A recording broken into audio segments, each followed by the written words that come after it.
that has a very different connotation in this town. So I would suggest not down calling under. that. Down under dongs are amazing. They're round and they can be golden, and if you hit them, they really react. So a good number of our participants are youth who might be struggling with some degree of social setback that has something to do with, oftentimes, there's no diagnosis required, but we have a lot of our constituents come to us with challenges related to autism, ADHD, anxiety, or depression, and then coming through and playing a safe and supportive game in a fun environment then helps them come out of their shell and sometimes make friends for the very first time. That's our like historical youth demographic. We have also expanded now to serve adults, which is really exciting. We've also planned to be expanding soon to serve a veteran population, to work with hospitals. So we have a lot of great vision. We're looking to expand our direct services. Using a bonus action, you may teleport a distance equal. Let's give them something that gets better, right? You may teleport a distance based upon your charisma modifier. Beckett and Lucita, is this like a Sunny and Cher thing? Do they have other names? Or? Yeah, it's kind of it's Cuthbert Beckett and Lucita de Aragon. I'd just be Beckett too. Who named their kid Cuthbert? Yeah, that's a horrible name. That's a weird name. Don't tell him I said that. He sounds like he kills people. He does kill people. Wild magic surges. As the energy goes into you, it begins to take life, a actual organic life of thorns. Large, thorny vines begin to sprout inside your body, busting through your flesh, through your eyes, your mouth, your ears. They begin to encompass you in a sarcophagus of green and red from your blood. Black and silver roses beginning to bloom around you.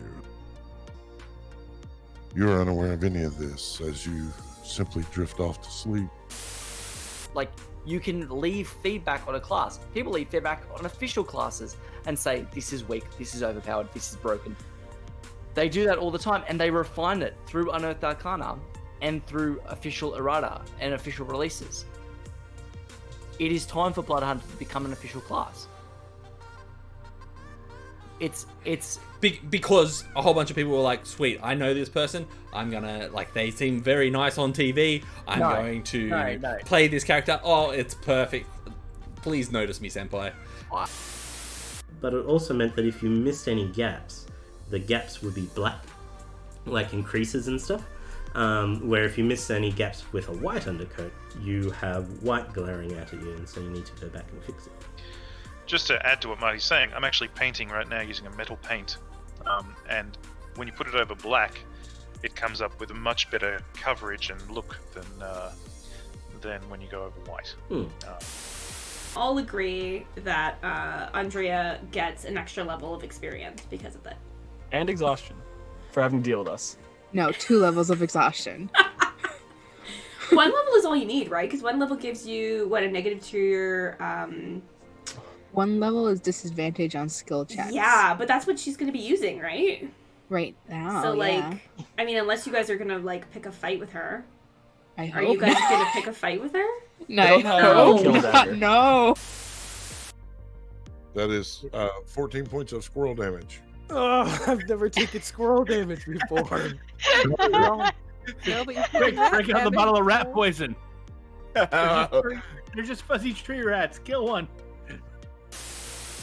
So anything Kobolds not really known for their incredible intelligence. No, not so much. the noggin actions. That's ego. Ego. Reflexes is about being fast. Dexterous, if you will. Dexterity. Agile. Agile. So fast. I like the pot holder on your head. It's a hat. It is a hat. It's lovely. Thank you. And it matches your tie. Yeah, I lose my tie. Uh-oh. Where did it go? I don't think it exists anymore. My object permanent's not so good.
Greetings, Earthbound travelers. Welcome to Will of the Dice, Scions of Oblivion. I am your host, Tira the DM, world's okayest DM.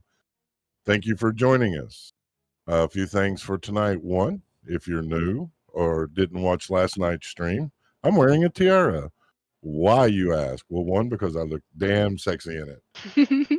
Two, because one of the other hobby spaces I'm in started a thing called Tiara Tuesdays. It's for women empowerment and equality.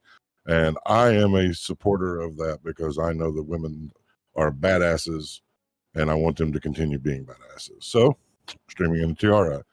Second thing is that tonight we are going to be opening up mystery dice. Woo. We'll do that after we make our introductions and before we get into the game. But before we do all that, let's do some announcements, starting with Locke. Hi, gamers. Locke here. I wanted to talk to you tonight about Level Up Dice. They are our partners in this venture, and they've got this really cool newish item in their store, the Purple Cat's Eye dice. It's a synthetic purple stone that has a cat's eye effect. Now, what that is, it's also known as Chatoyancy. I hope I said that right. Which is an optical effect on the stone where a band of reflected light is seen moving across the surface of the stone.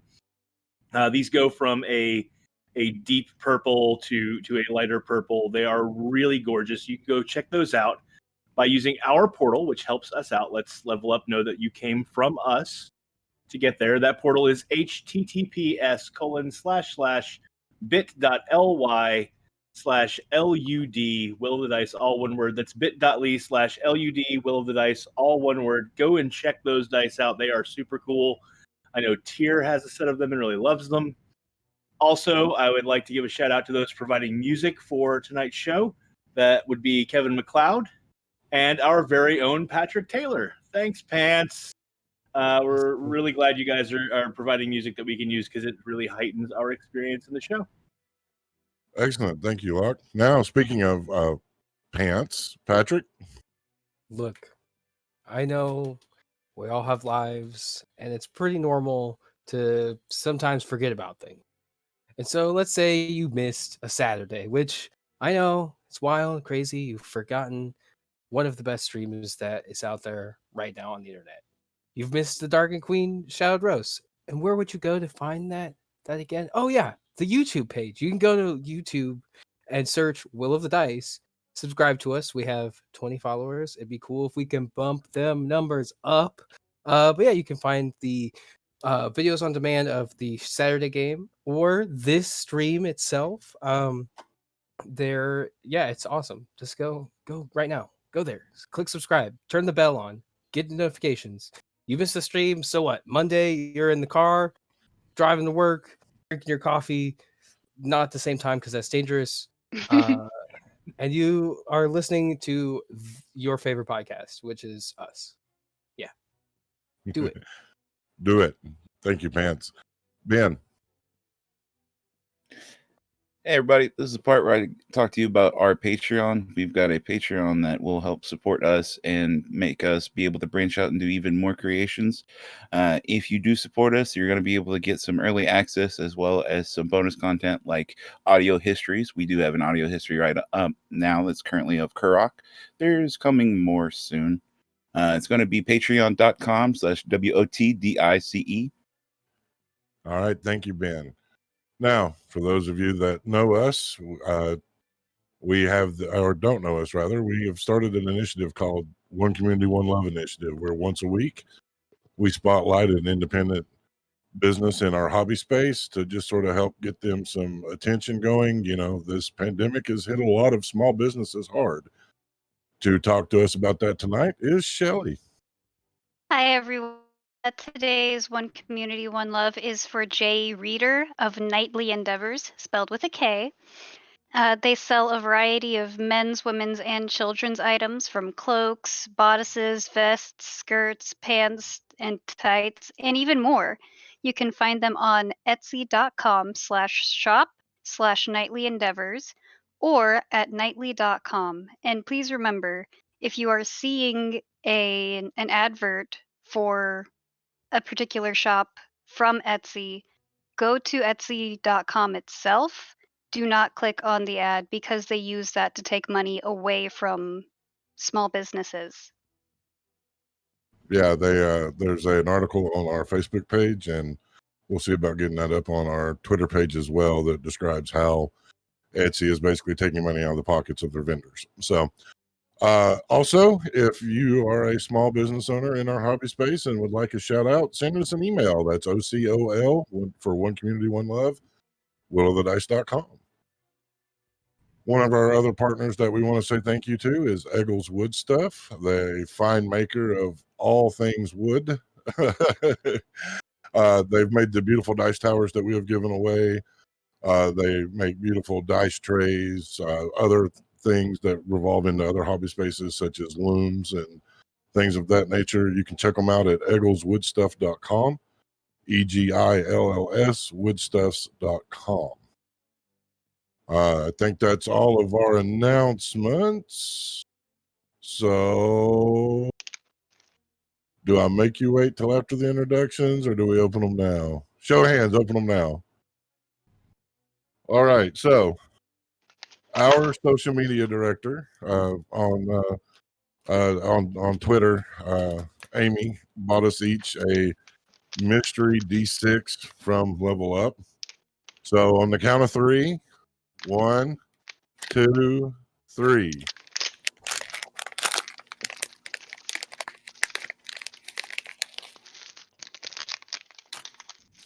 This is how it Woo!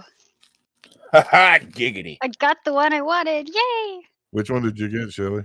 I got the Sakura Rose Quartz. Show it up. Raise Hold it on, let up. me get it out of the little bag. So nice advertisement there. It's got Bubble a wrap. Put your other hand behind it. That way. Ooh. Bubble wrap. Ooh, that's pretty. Yeah. I got the one I want. I got it, the lapis lazuli. Ooh. So now I have a reason to buy a full lapis lazuli set of dice, because it can't be by itself.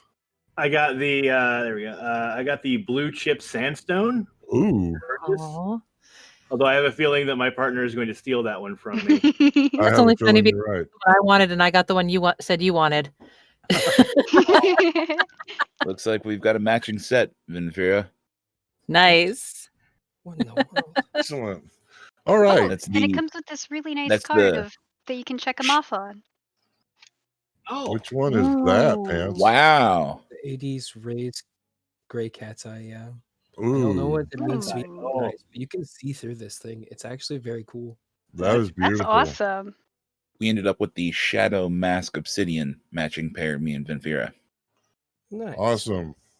Yay. Dice. I am a dice dragon. I want them all. And hey, if you buy one of these for yourself, inside it comes this nice little card so that you can check off the ones that you get. Yes. What does it mean to be ionized? That's what I want to know. The ionized ones are the ones with the neat rainbow shimmer over them. It means that they've got. Yeah. All right. Dice So, gum. Is it ionized? Locke, did Sean win openers? Let me check. I'll find out. I'll be right back, guys. So, for those of you who don't know, Locke's partner, Sean Wynn Jones, is also a member of the cast, but has been battling cancer, so they haven't been able to stream with us. So anything we do that revolves around the staff, they are or the cast, they are definitely included. Yes, theirs has been opened, and they got the Sylvan Opalite. Whoa, that is pretty. Yeah. Oh, That those is are gorgeous. That one's really nice. That is pretty. Yay, dice. All right, fun time out of the way. Let's get the introduction so I can make you all cuss me. Hey, everybody. I'm Ren Matley, the voice of Venfira. She's a 19-year-old half-elf sorcerer who's become disenchanted with the world. With her super pale skin, ice blue eyes, and dark blue hair, she's gotten used to being an outcast. We haven't even started yet, and I just dropped a die, in case anyone was wondering. We're going to start a Vin drop die count along with the You Bastards count. And if we're looking for you, where can we find you, Ren? You can find me on Twitter at Ren_Matley. Hey everybody, it's Ben Sigurd. I'm the voice of Tarius Frostmane tonight. He is identifiable as a Minotaur only by the horns and hooves, for he wears a raven's mask, black as midnight, with eyes like emeralds. He seeks the one thing that the world has always seemed to lack, and that would be mercy. You can find me out there in the ether, but also on Twitter on Ben Sigurd. It's me, Patrick Taylor, the voice of Pants. Everybody's favorite, not human, but looks like a human, perfectly normal fighter. He has no knowledge of his past, brawny, quirky, and he's still learning when to shut up. He was saved by a gnome wizard, and that taught him the world and told him to go explore it. You can find me on Twitter at Peculiar Patrick. Hi, Leho Watcherinos. I'm Shelly, and I'm playing Dandy Santhy Gelbean Gigglebox Monfrey, a 20-year-old gnome who is the best goddamn thief in the fucking world, as Yeah. proven by our last session. She has short, fluffy, strawberry blonde hair and light caramel colored skin, and she just tries to give back to the community where she can after being orphaned at the age of 10. And you can find me on Twitter at Sweetest Shells. Hi, gamers. I'm Locke Clark. I play Karak Stoutheart, the orc cleric with slate blue skin, bright red beard and top knot, double lower tusks, wearing plate armor, who left his home at an early age but has forgotten many of the ways of his people, and is on a journey to eventually return to his tribe and reconnect with his heritage. Also, my role in all of this is I cast guidance so that Dandy can be the best thief in the fucking world. You can find me on Facebook and Twitter at Locke Unruly. That's Locke with a H. And as I said at the beginning of all this, I'm Tyr the DM, the world's okayest DM. I'm the one that guides this cacophony of clusterfuckery. You can find me on Twitter at Tyr_the_DM or Tyr the DM on Facebook. Just so you know, we made the announcement on Twitter. We did get our first fan art. We want to thank Mary Beth for showing us what Tarios in a bathrobe looks like, and just how disenchanted Venfira can be with the world. I look damn good. Yes, you do. If you are artsy and so inspired, you can send your fan art to fanart@willofthedice.com. Also, just so you know, this is mature content if you haven't figured it out yet. If you're offended by profanity and such, you should leave. Yeah, my goal is to make my players cuss me by the end of the night. And, you know, we are queer friendly. So if that bothers you, I'm sorry. Please leave. I'm not sorry that it bothered you. I mean, you know what I'm saying. Anyway, so when last we left our party, they had done the impossible. As a DM, I will say this. Spoiler alert for those of you that are behind. So, as a DM, in my 30-some odd years of being a DM, I have had three groups pull off a heist. I actually pull it off. Last week was number 3. Dandy, having gotten herself into a bit of trouble with the Church of the Magpie, signed a contract that she would steal the diary of or journal of one Mordred Nighthawk from the museum in the Emerald Forest to recompense the 14,000 plus tithe, gold piece tithe that she owed the church, the Guild of Thieves. Through what I will say is beyond luck dice rolls, carefully casted guidance, and just the will of the dice, they were able to not only get past the alarms and traps to steal the journal, but they were able to reset the things that they disarmed on their way out. It was absolutely brilliant. But see, now this brings the question, what now? As we had left, Karak had opened the book, a bracelet burning into his wrist as he and he alone heard a voice, "You are now the voice of the Scion." And this is where we will continue.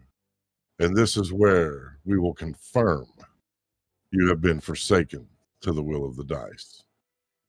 As I previously said, Karak, you are standing there, the pain almost unbearable enough to put you on your knees, as it seems to be burning beyond just flesh and blood, but into your actual being. You will hear a voice again in your head, you and you alone. You are now the voice of the Scion. What would you like to do? Oh, fuck. What? Karak slowly pulls himself up from his knees, grunting, obviously, like, brow sweaty with pain as he gets up and looks down at the bracelet that is now on his wrist.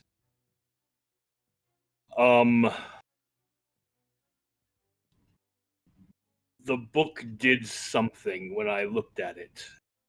It said that I'm now the voice of the Scion, whatever that means. And he holds up his hand to show the bracelet that has just appeared there. Well, shit. Well, that can't be good.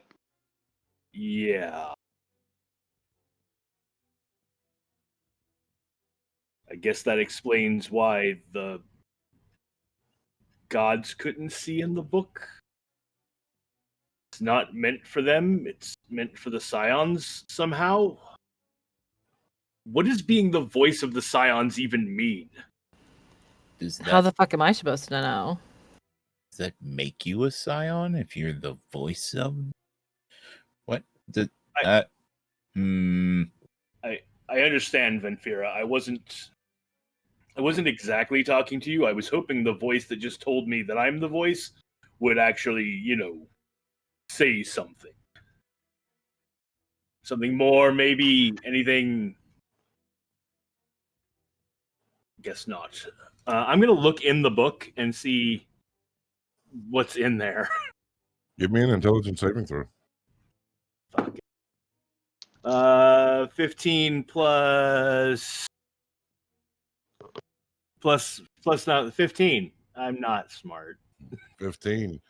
First few pages detail the life of a young, up-and-coming soldier who had a forbidden love.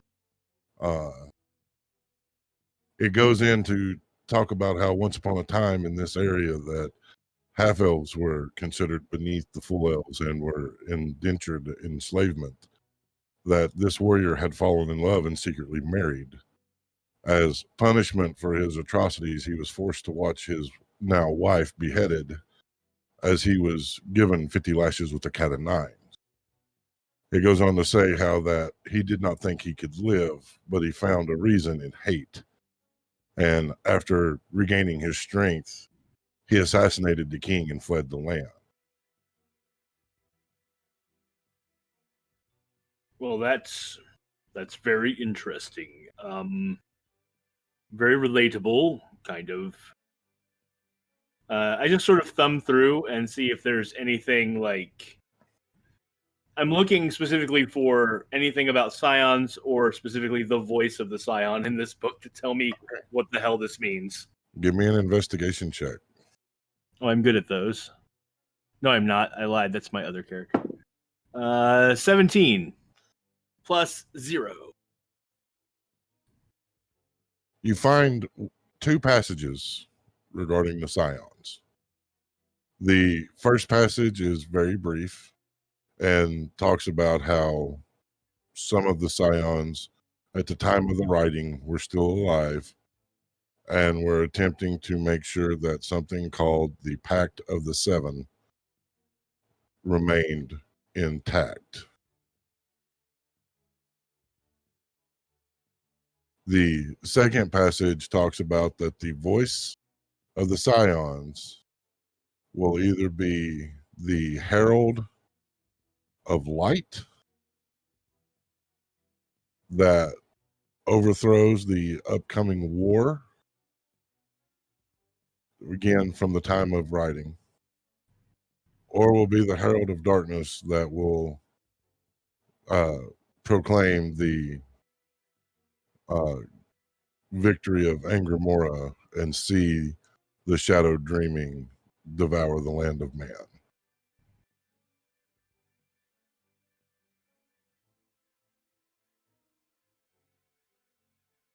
I will relay all of that to everyone else as I find it. Wait, does that mean that you could be the key? I don't think so.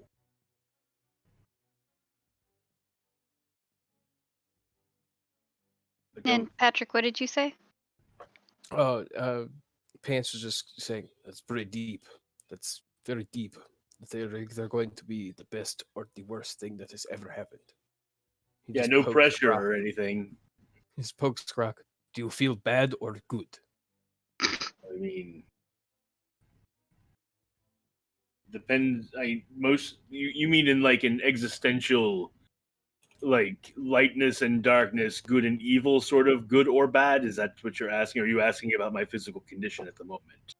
I guess like I haven't asked that secondary question, so I guess it's a little more personal. If you want to answer that one, that's fine too. But I guess I was meaning philosophically.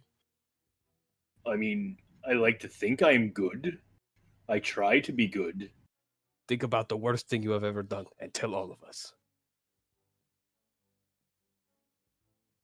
I mean, worst thing?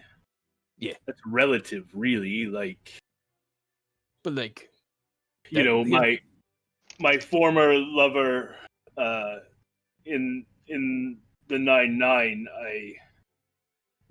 we argued about whether or not I should up for another tour or end my commission and go home, and he wanted me to stay and re-up, and we had come to an impasse on it, and I left just leaving him a letter.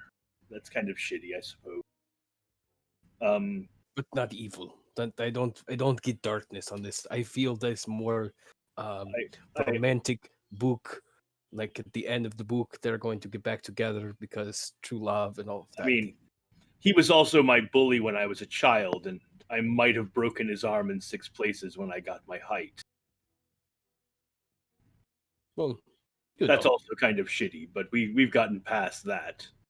That's just lover things, you know. You break his arm, he punches you in the face, you'll do whatever people do behind closed doors. They're never very detailed that in the books. But sometimes bullies just have it coming. This is true. But if that's your idea of romance, then I'm really glad that I'm not dating you. No, I have no idea of what romance is. I just go by books. I mean, I have killed a lot of people, but that was war. I mean,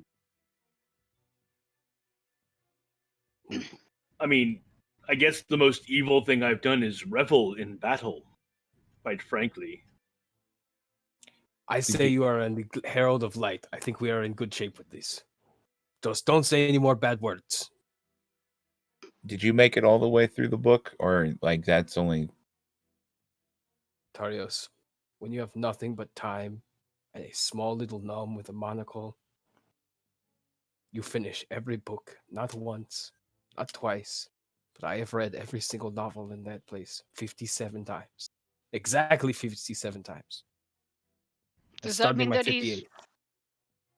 Does that mean that he's potentially read Death's Kiss 57 times? If it existed in a library, I'll leave that up to the DM and the will of the dice. Saturday's game, it existed in a library. Chris the Cleric took it from the library that you grew up in. So yes, you've read that book. Oh. Wait, y'all met Samson? I need to go catch up on it. Hang on, y'all met Samson? No, they didn't meet Samson. Oh. We've just been to your library. Thank you. Yeah, pay attention. You know what? If you actually watched our streams. Look, I don't want to spoil myself what happens in any of the games. I like to be surprised. Well, I'm glad that you said that, because it is at this time there will be a pounding on the door. The voice of Lady Shava, the high chieftain of the council of the Emerald Forest. What have you done, you foolish children? Let me in, quick. I put the book in the bag of holding. It will not go. What? It will not go. It is as if two magnets, the polarity fighting against each other. The book will not go into the bag of holding. Okay, listen. The book called to me. Bid me open it. Everyone clear? Yes. All right, let her in. Then I'll go answer the door. What now, Shava? Sweeping past you into the room before pulling down her cloak. There's been 2 murders tonight. The guard said that they saw you out and about. What have you all done? I got pissed off and I tried to take off. They came after me to stop me. Mm-hmm. The only other people we even saw out were some weird guy wandering around who, by the way, stole my coin purse, and the guards. Yeah, there was 2 drunkards aside from us and the guards. You're saying the guards are dead? No, the guards found the body of 2 individuals. Their throats had been sliced. They had been worked over pretty thoroughly, and the guards think it was you. That's not our MO. We don't beat people up randomly. It's not us, Shava. You've got to leave. Like Perfect. now? That's a good idea. Yes. That's fine with me. I didn't want to stay.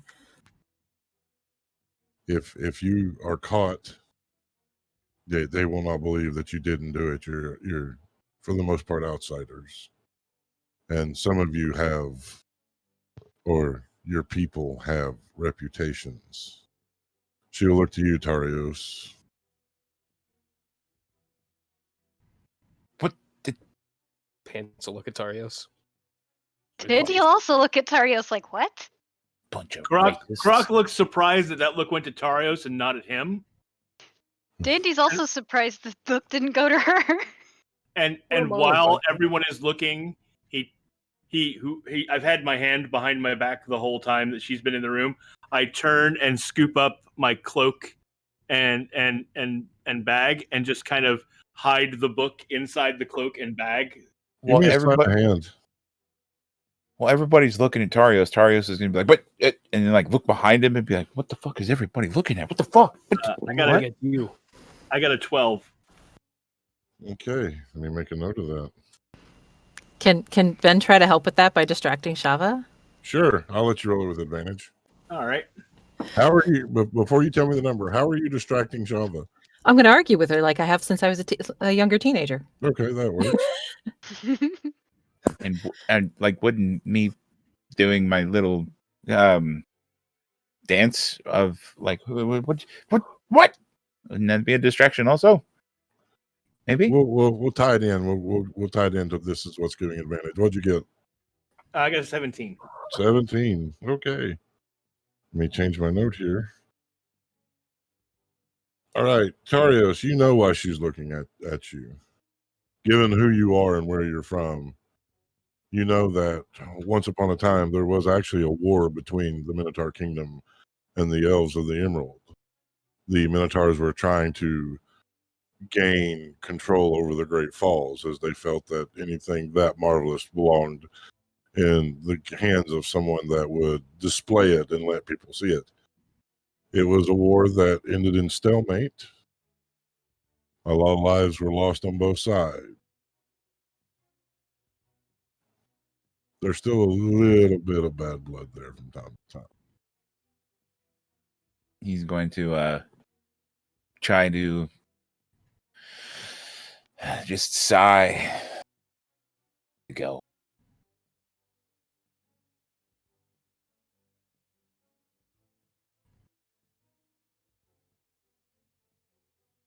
All right.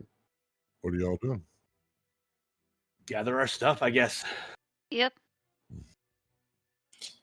And can we, like, when we leave, can we just not make it not look like we tried to scoot and goot, but like we left because whoever was here just left instead of doing it in a rush? Yeah, give me Give me a group survival check. Everybody roll survival.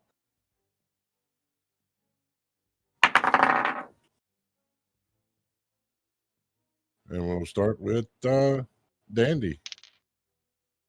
That was cocked. Hold on. Gotta reroll.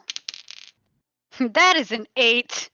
I told you I would roll really shitty this week because last week I rolled so phenomenally. Excellent. Karak. I rolled a 12, and my page is not scrolling down for me. I don't know why. So I don't know what my plus is. 1 second. I have your sheet up. To say, is survival wisdom based? If it is, then it's a lot. It's +4. Okay, so that'd be a 16. Pants. I got a 22. Tarios. I got a 13. Benfira.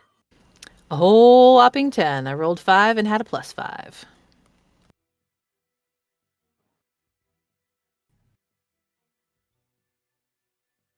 All right. Excellent. Thank you.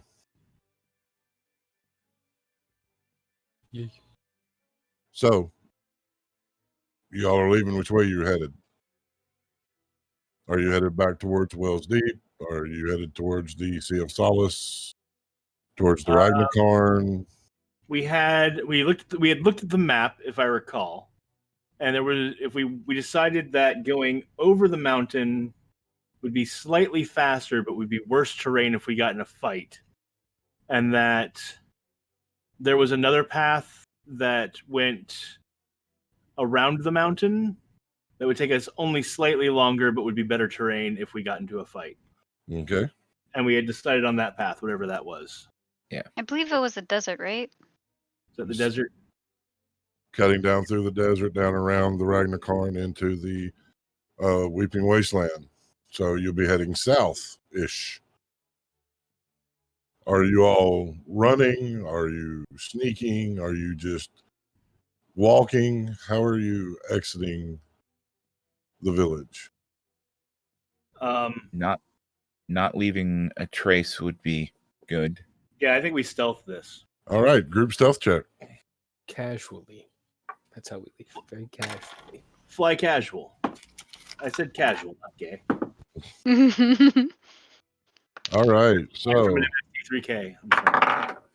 Don't at me. Yeah, buddy. Shells. That is an 18. Karak. 17. I rolled 2 16s because I have disadvantage on stealth. Okay. Pants. 16. I'm sorry. 16. Tarios. 20. Benfira. 14. So you all are reasonably assured that you're being quiet, moving at half speed, making your way out of the village. Making our way. The Downtown. early morning, the sky beginning to change to that beautiful shade of blue that makes everything appear to have that tint of blue to it. Those of you that have sat up all night around a campfire understand what I'm talking about. You've seen the blue. If not, It's I creepy. recommend you try it. Before the dawn, there is the blue. So, It's always bluest before the dawn. exactly. I need another stealth check, please. Group stealth check.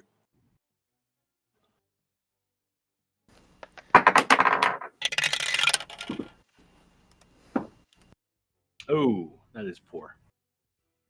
Shelley, That is a 23, sir. I thought you said you was going to roll crappy this game.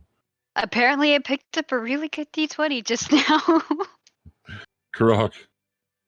A mighty 4. Oh, Pants. no. A painfully average 10. Tarios. A flex-worthy 23. Ventura. Another 14. Apparently, gnome my and dice the likes the star. 13 tonight. And I have a +1, so. The gnome and the minotaur are the best sneakers in the party. Underestimate sneakiness. I love the fact that Ventura saved you guys on this roll. Okay, sneaking along further, you will see the sun begin to crest, the sky to begin to be painted with the beautiful shades of blues and pinks in the morning. And you will hear bells ringing out in alarm. I need Dandy to please make an insight check for me. Let's double check what my insight is before I roll. That's a 9. Oh, your full insight check was a 9? Yep. I don't have any Okay. pluses. Oh, excellent. She's not very wise. I don't like how he said that. All right. What are y'all doing?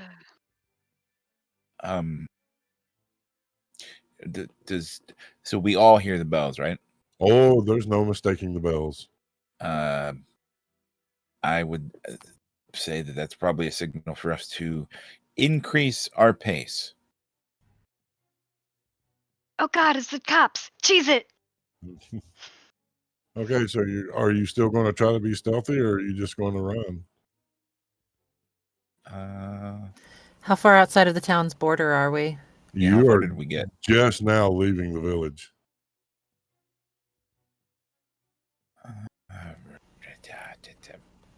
If we're no longer in town itself, I say we book it. Yeah. I'm down with that. Yeah. Totally down with that. If y'all start running, Pants will start running. Someone pick up the gnome. She don't move so fast. I got you. We got baton pass off. We got this. All right, you all start running. The bells continuing. As you're dipping into the deep, thick part of the Emerald Forest, you hear shouting. You hear dogs. Karak, give me an insight check. Being dogs in the village. Oh, that's bad. But my insight's amazing, so it's not so bad. I got a 12. Let me make a note of that. I hate when he makes sense of that. Yeah. All right, so what are you guys doing?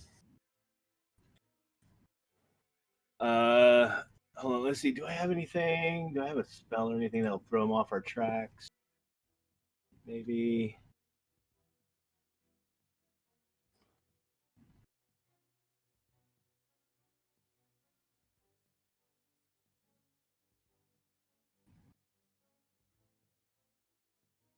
No, I really don't. So,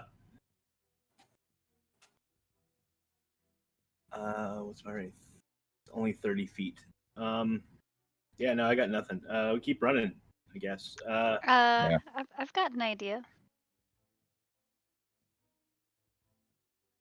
Since Dandy is presumably being carried, she doesn't have to worry about concentrating and running at the same time. And she's going to use her cantrip Minor Illusion to do a similar thing that she used it before. Except she's going to throw it. Yes. Okay. Please describe to me which way you're throwing it and what you are creating. She is throwing a voice roughly 30 feet diagonally to her left behind them of her own voice going, "Nana nana boo boo."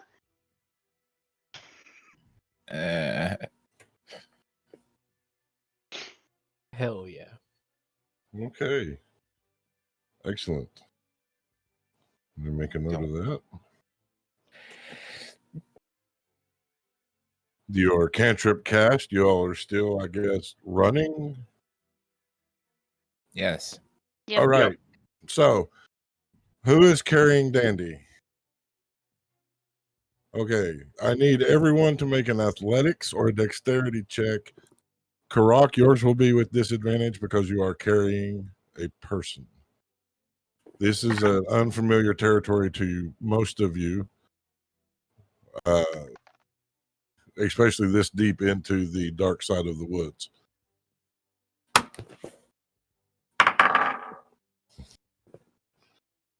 Wait. Am I at disadvantage though? Because I have what is that feature? The one that You count as large when dealing with lifting or pulling. and it increases my carrying capacity to double because I count as large. Okay, so you can carry more. I'm gonna double check. I'm gonna powerful build. You count as one size larger for determining your carrying capacity, the weight you can push, drag, or lift. So if you want me, if I'm still at disadvantage, You're still at disadvantage. okay, just I wanted to check. 14, that's 12. So we'll take the 12. 12 plus athletics is 6, so that is an 18. All right, Pants. I got a 6. All right, Tarios. 17. Vin. 17. It bounced out of the dice tray, but it stayed on the table. We'll count it if it stayed on the table. As y'all are running, Pants, you hit a root, you trip, you're about to face plant into the dirt. Tario's coming up behind you, grabbing you up under the arm buddy. and pulling you. Y'all make it a little further. I need another insight check, Dandy. This will be the last one. Okie dokie. I was so afraid you were about to say that as I trip, Tarios also trips into me. I was prepared for That it. is an 11, sir. Pants, don't give him ideas. I need everyone but Shelly to earmuff. Oh. I didn't expect that to actually be high enough. I modified the DC because of things that are happening. You messed up. It dawns on you. You messed up. The one thing that you all never considered was there was no guards. Why was there no guards? Because nobody in the Emerald Forest would steal the book. No one in the Emerald Forest would dare desecrate such a holy relic. But you all did. And your plan to make a copy or to put the copy you had created based off of your knowledge and your history of scouting the place on the pedestal never happened. So that morning, when they went in, they found an empty pedestal.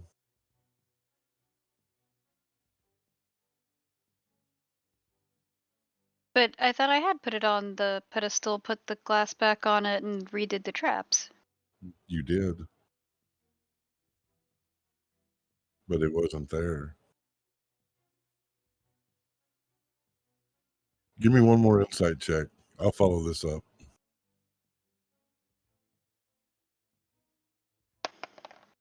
That is an 18! You've been played. By the church, I'm guessing? By the church.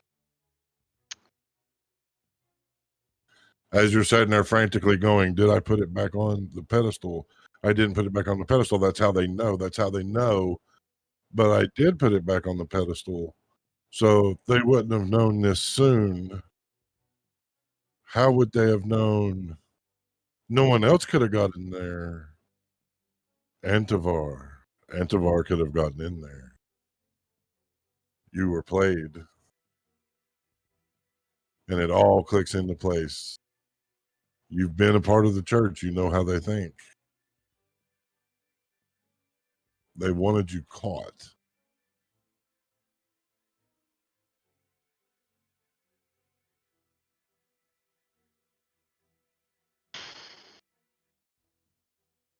On an 18, your mind continues to follow this path of logic. What else is going on? He had promised that your people would be safe. You doubt that. Thinking back to the kindly parishioner of the orphanage, are they still alive?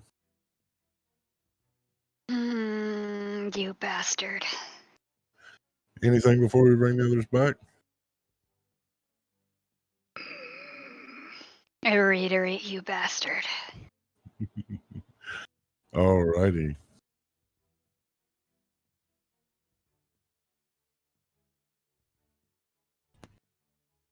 Sir, what have you done? I didn't do anything. Could you read my lips or something? No, I can read the chat, and I saw bastard, and that can only mean one thing. We're not supposed to be in the chat. Ren is on the goat phone.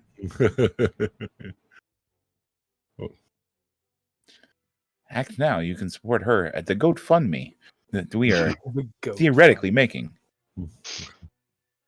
Goat fund me.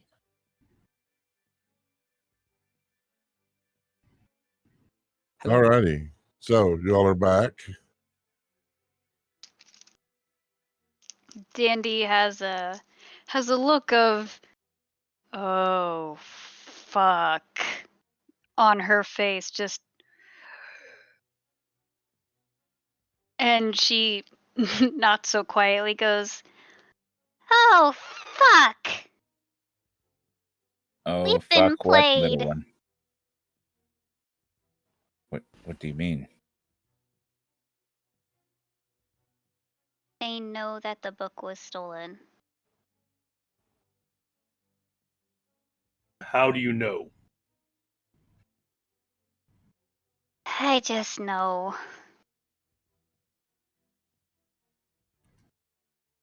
I was supposed to get caught.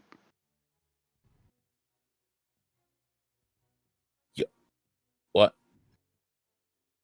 You were... It what? was a setup. So... I can explain better later when we're not trying to run. That is probably wise. We should continue to move. It is at this moment that you will hear laughter from all around you as you approach a bridge cut over a small stream of water. There's an individual standing in front of the bridge dressed in all black, their face covered, long white hair flowing, and white eyes staring at you.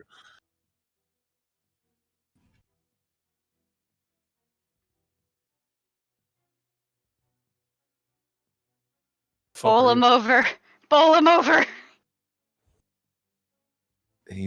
They're standing there laughing and blocking our way? They are.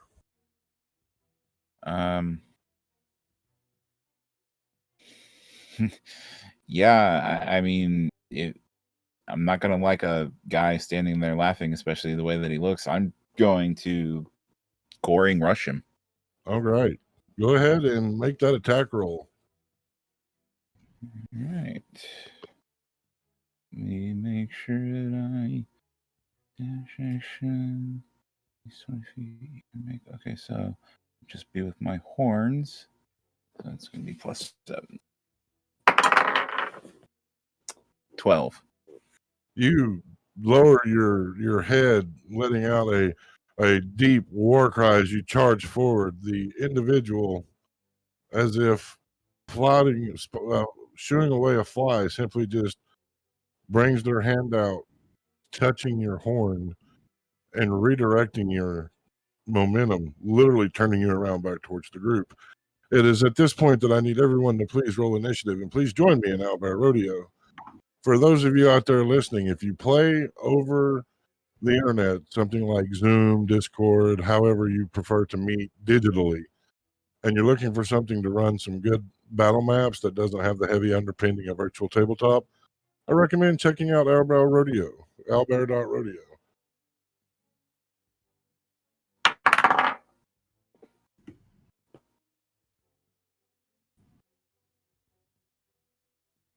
Ooh, pretty map. Thank you. I'm gonna guess Kauai. Kauai Tornado, yes. We'll definitely give a shout out to Kauai Tornado for our beautiful map today. I'm telling you, I send them descriptions and they can somehow read the picture in my head because the descriptions are not that good. Feel free to set yourself up in any order here in the red square, as this is where you all would have been approaching. Yeah, anybody that wants to take them up on the few times that they post about having free time and wanting to offer about creating a map when they're not doing ours, you're a sucker when you don't take them up because it's gorgeous. Say, I assume Dandy is on top of me currently. Yes. Yes. We've already started, and I got to get to a new piece of paper with the notes I've had to take. Good job, guys.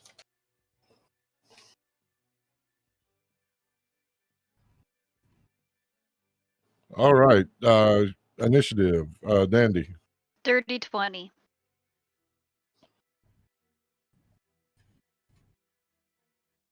Karak. 17. Pants. I also got a 17. Okay, what's your dex? I believe my dex is +1. Yours, Karak? +1 also. I'm just going to do it this way then. Alphabetically, maybe? I will Yep. defer to Pants and let Pants go first. I've already marked it down that you go first, Karak. Tarios. I'm a cleric. I should go later. 21 if you didn't hear me. Vanfira. A whole whopping 9.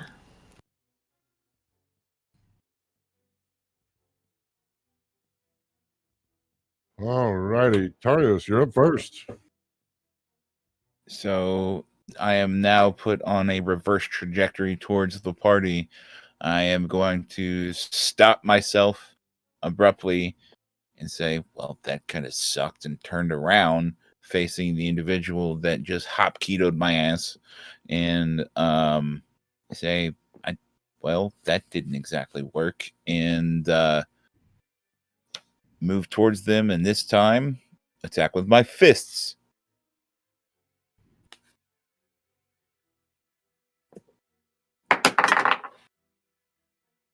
Son of a bitch and fuck. 11. That will miss. And since I missed, I will use my bonus action to do one more attack unarmed. Wait a minute. I had good luck with this last night. Oh, mighty shoe, do what you do. What?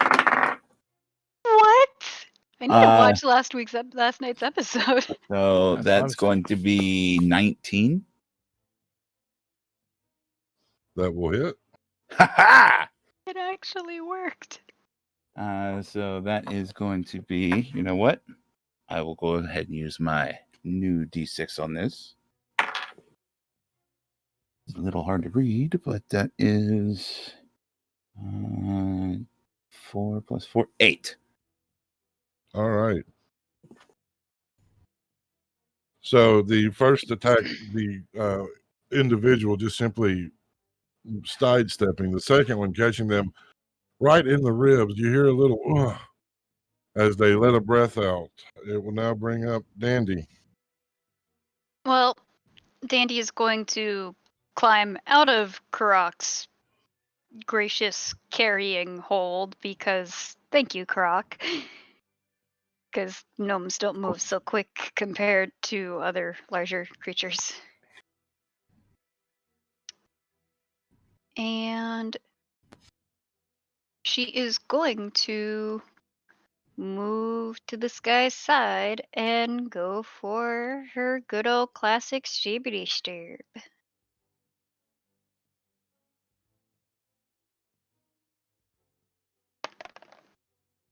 Which is 16. 16 hits. Yay! And now I can use my Sakura Rose Quartz to do some of the damage. Alrighty. Oh, by the way, do I count as flanked at the moment? You're not flanked, but you will get your sneak attack as they are engaged with Tarios. Okay. And I will use my Will of the Dice D6 for that. They don't seem to like me, though. That is 7. Remember, the logo is the 6. Yeah, I know. Okay. They landed on ones.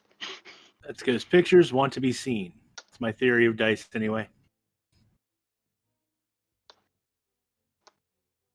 Alrighty. Anything else? I'm sorry, I've got a toothache from hell, so using toothache medicine. No, I think that's good for now. All right. It is their turn.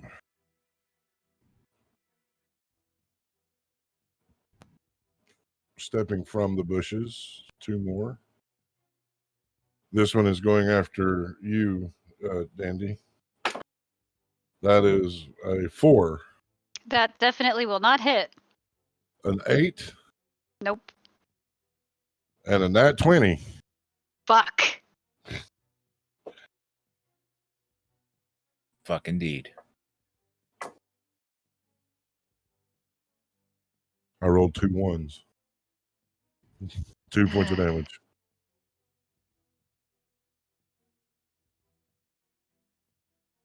This one is going after you, Vinfira. 11.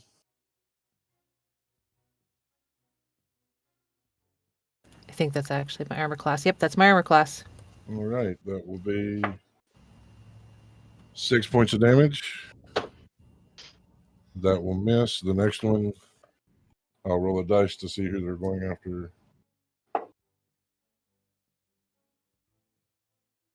They're going after you, Pants.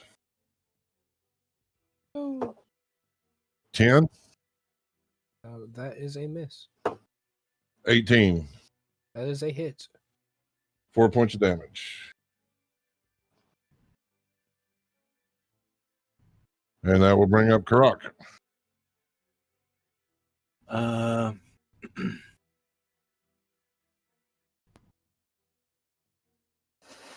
The question is, which... We want this over fast, right?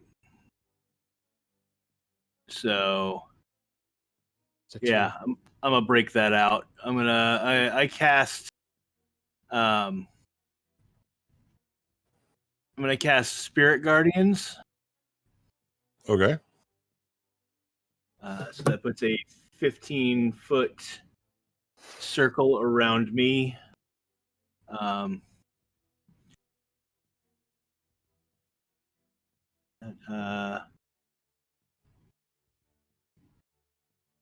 Tyrio, camera's off. That Thank you. So Karak, taking his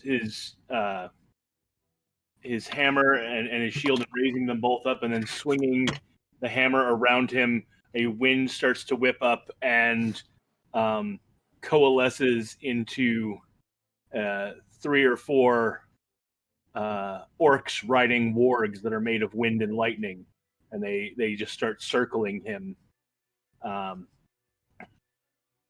And then I am going to cast Spiritual Weapon, and I'm going to drop it over here on that guy. Okay. That's and cool. are you put it on Pants instead of me? Oh. Just so you know. Yeah. No worries. We have the same initiative. And we're both very pretty. I understand the confusion. You are very pretty. With your spirit guardians, are you designating who is safe? Yes, everyone in the party is safe. These fuckers are not. All right. And then I'm going to, since I cast the spiritual weapon, I'm going to attempt to hit with the spiritual weapon. That's a natural 19. That will hit. And that does 3. No, that's the wrong one. The spirit weapon does 1d8.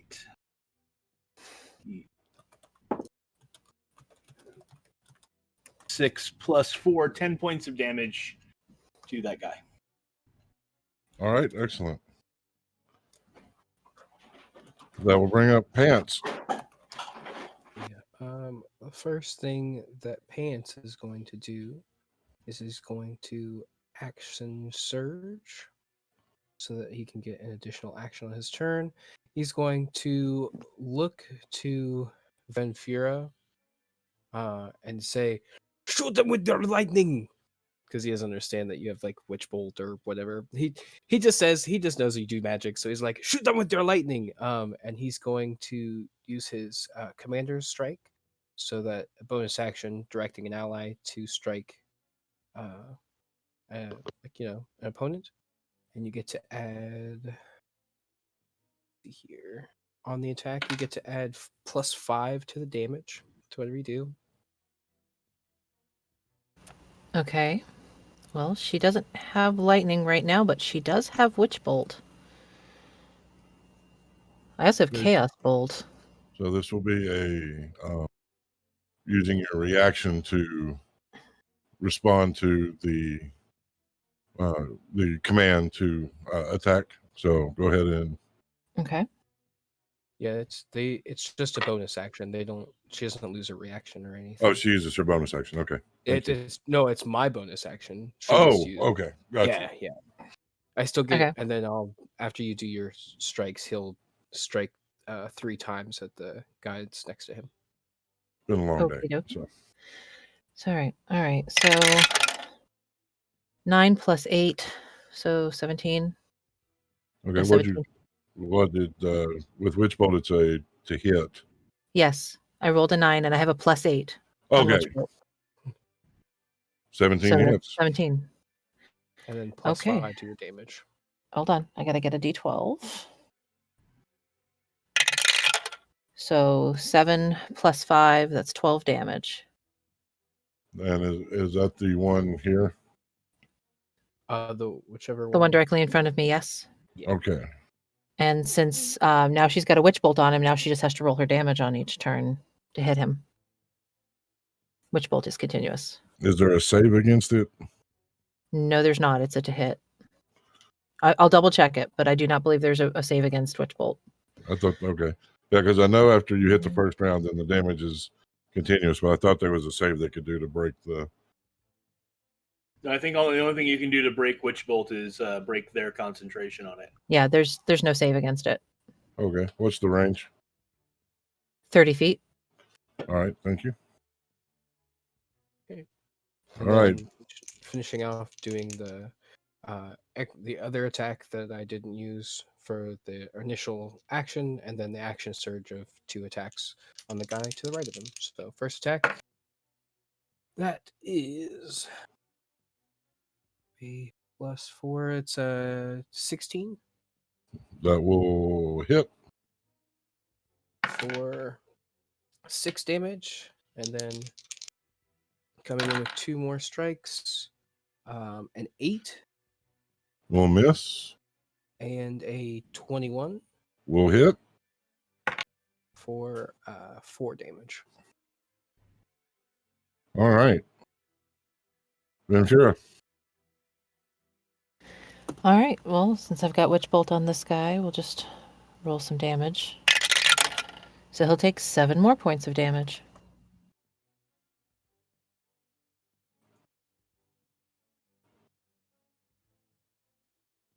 Okay. Give me 1 second here.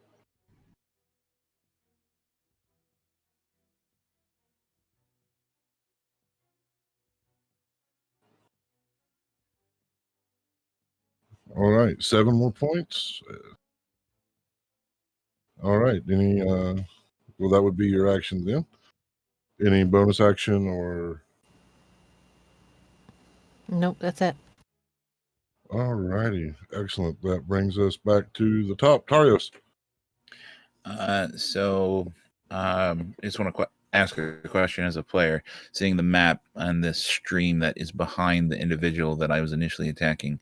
How big of a fall and or if I was to connect with him and shove him off, like I'm trying, if I'm wanting to attempt that or not. If it Wait, would off be, its little bridge? like, yeah, like It's is like it a foot. okay? Like, So it's not weird. So okay, so having connected with him since he kind of deflected me before, it's going to build his confidence. So he's going to slide his feet out, dipping low, and let out a loud breath and just kind of haul back with one hand and strike again. And depending on if I connect, is going to determine what I do. Brace me with your power shoe. You did the shoe, and because that was an 11. An 11 will miss. And because I missed, I'm just going to use my bonus action to attack again. Alrighty. Let's use the other shoe. You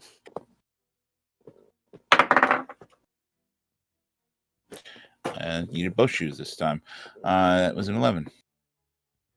Alrighty. That will bring up Dandy.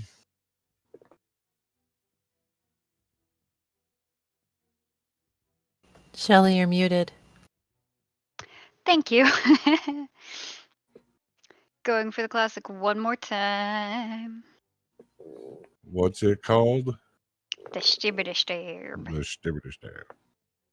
Everybody do the Stibbity Stab. Not If everybody. it would not it's trademarked. bounce out of the little hat that I use as a dice tray and then go on to the floor. Well, so shout That's why out I right have a quick. fleet of D20s. Shout out right quick to Brent over at Stalwart Makery. I've got dice trays coming for each and every one of you that they made. They're absolutely beautiful and they're customized. So you won't have that problem going forward. So thank you, Brent. What'd you get? 13. 13 misses.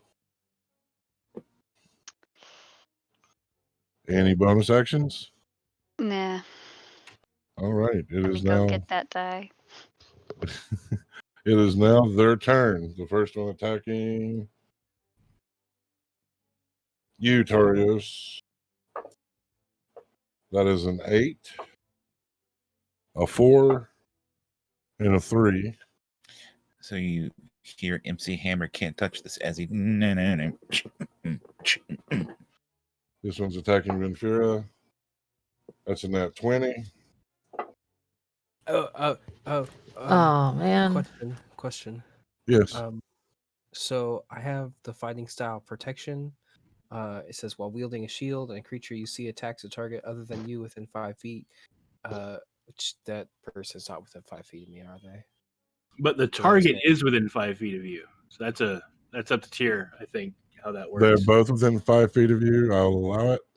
Okay, so I will use my reaction to impose a disadvantage on the attack roll. He'll throw his shield kind of like out to protect.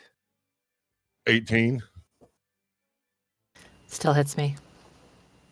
At least it's not a crit. Yeah, it's not. There is that. It's okay because I rolled a 1. Oh, for the damage? I'm about to start eating dice. Oh. As the squishy Thank you, sorcerer, I have no problems with you rolling a 1 on the damage. The shield helped. It just knocked it out. Okay, this one has to make a saving throw against spiritual guardians. That was cocked. That's an 18, so they'll take half damage. Let me verify that. I believe you are correct. Guardians. On a failed save, the creature takes full. On a successful save, the creature takes half. Yes. So let me roll the damage. 7 plus 3 is 10 plus 4 is 14 points of damage half. So he takes 7 from the Guardians. And that is a 19. The first one was a 7. I know that missed. No, 19 does not hit me. All right. That will bring you up, Karok. All right. I think I'm just going to hit this guy repeatedly. Actually, no. Actually, I'm going to hit him once. So I'm just going to swing at him with my Warhammer. That is an 18 plus 6 That will hit. And Warhammer does D8. All about the D8s, baby. So that's 7 plus 3, 10 points of damage to him. And then with my bonus action, my spiritual weapon is going to hit the other guy. 17 plus 8. That will hit. And also D8 damage. 7 points total from the spiritual weapon. Alrighty. Pants. I would like to make 2 attack actions. The question is, sorry, I'm double checking what it means to shove someone because I have the ability to do that. I essentially would like to kind of move almost past Vanfira and attacking the other guy that's attacking her, using 2 attacks, and then my bonus action to shove him back away. Would that provoke a strike from Monsieur on the right there? That's what I'm looking right now. Gotcha. Show me where you want to move to, please. Want to go? Or go ahead and move to where you're moving to. I could go. I was thinking about going here.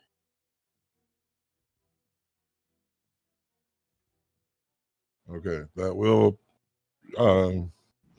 attack of opportunity. Okay. They miss. All right. 2 attacks on this guy. That is a so +4, I believe on that. So it'll be a 12 and a numbers are hard sometimes. 23. That will hit. Okay. I missed the 12 missing, right? Correct. Sure. Cool. So the damage on the attack is 5, and then shoving is it's like another attack that you have. What exactly does? So if you shove, you can push someone back away or push them prone, or try to. I don't think there's anything specific about. Where is it? I just had it here. It's under actions in combat right below the list of your things you can hit with. Okay, cool. There it is. Cool. So I would like to try and knock him prone. Okay.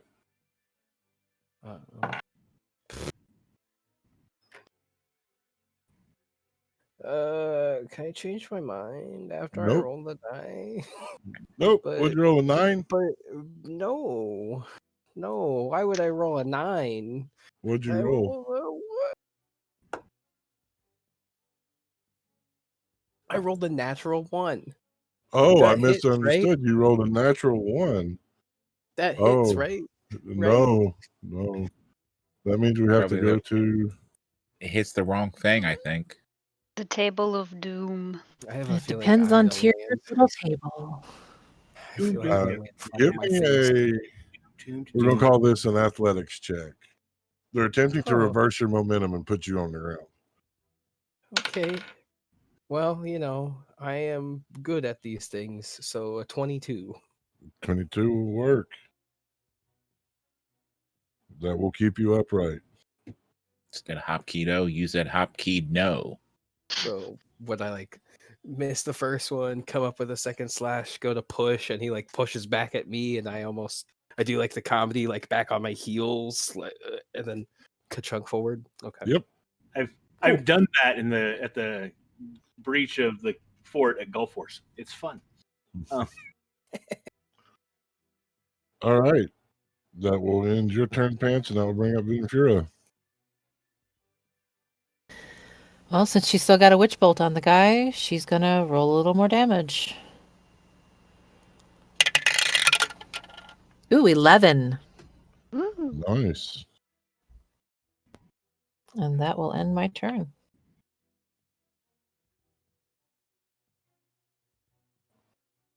That will actually take this one down. Yeah. The Excellent. arcane energy that dances from the shadows, metamorphosizing into this purplish, almost like electricity that dances from you to this individual. The last one causing a scream of pain as they grab themselves and fall back into eternity. That will bring us to Tarios. So this is also where I say, hi, I'm somewhat of a new player here. I'm reading at the top of it where it says actions attack per action 2. Does that mean I should be attacking twice? It does. Thought so. Now, So I it's like I like, okay, so for those people out there that are looking at me, I keep track of magical items and special abilities, but I don't memorize my players' character sheets. I trust them. So yes, you should be attacking twice. Okay.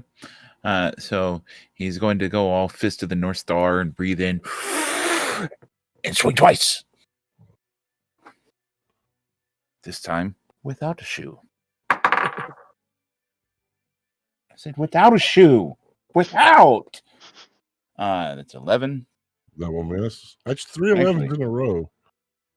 That's a magic number right there. 1 1 1 1 1 1 1. On the table. Damn you. What the fuck? Is that another 11? Yes. Still in binary, dude. It's 8 ones. Okay. 1 1 1 1 1 1 1. So I'm now going to use my bonus action to attack the one attack extra time. And I swear to God, this had better not be. If it is an 11, I'm going to go play the lottery when we're done tonight. Ha ha! That would be a 19. 19 hits. And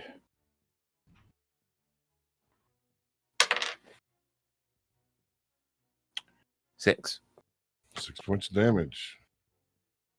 All right. Dandy.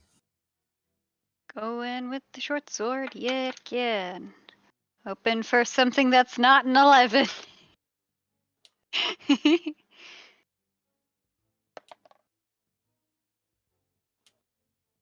And of course, I rolled an 11. The curse is spreading. Why, Tarios?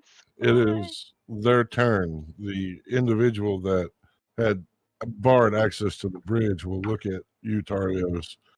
Again, they're covered from here down, but the way their eyes dance, you can almost bet they're smiling when they're like, our job was just to delay you. They will take the disengage action.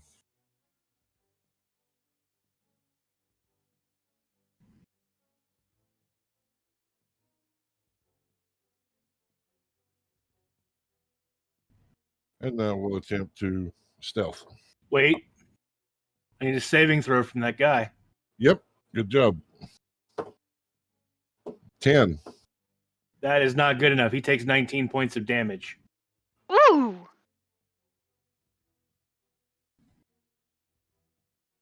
That will. Hold on.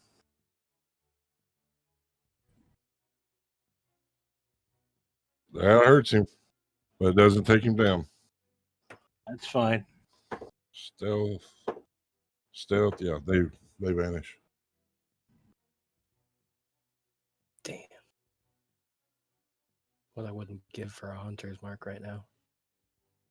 And with our new format, we take breaks at an hour and a half and then 3 hour mark. So we're going to go ahead and take our break now, and we'll be back in 10 minutes to see what happens after they were successfully delayed.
Welcome back. Thank you for hanging out while we took our quick break.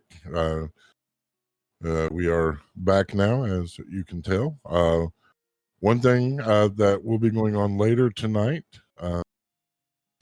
or actually, I think we can go ahead and put it up now if you're ready. My voice of God, the polling, so that that can get done throughout the night. But we are resuming polling this week to see how your votes impact these games.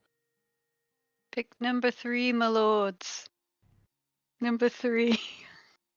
Wait, I don't even know what the questions are. I don't either. I didn't make them public this time.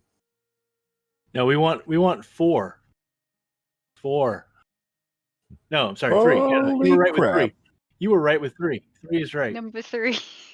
Yes, I agree with number 3. Okay, so the poll is up, I'm assuming, based on the conversation. Excellent. All right, so before we went to break, you had discovered that 2 people had been murdered while you all were performing your heist. The guards seeing you, thinking it was you. Lady Shava had warned you and told you that you needed to flee. While you were fleeing, Dandy, you all heard alarm bells, shouting, and such. But Dandy quickly deducing the fact that the heist had been a setup. They were supposed to get caught. The only question is now on Dandy's mind would be why? Why were they set up? As you are running, you come across a figure guarding the bridge. You all chose to engage in combat. 2 of the 3 individuals escaped, one of them slain before what would appear to be the one in charge disappeared. They made the comment that their job was merely to delay you. So with that, let's get back into it. Even as they vanish into the woods, other figures appear, dressed in black leather armor, gray clothing, hoods, gray wraps attached to the hoods, covering their face, all but their eyes.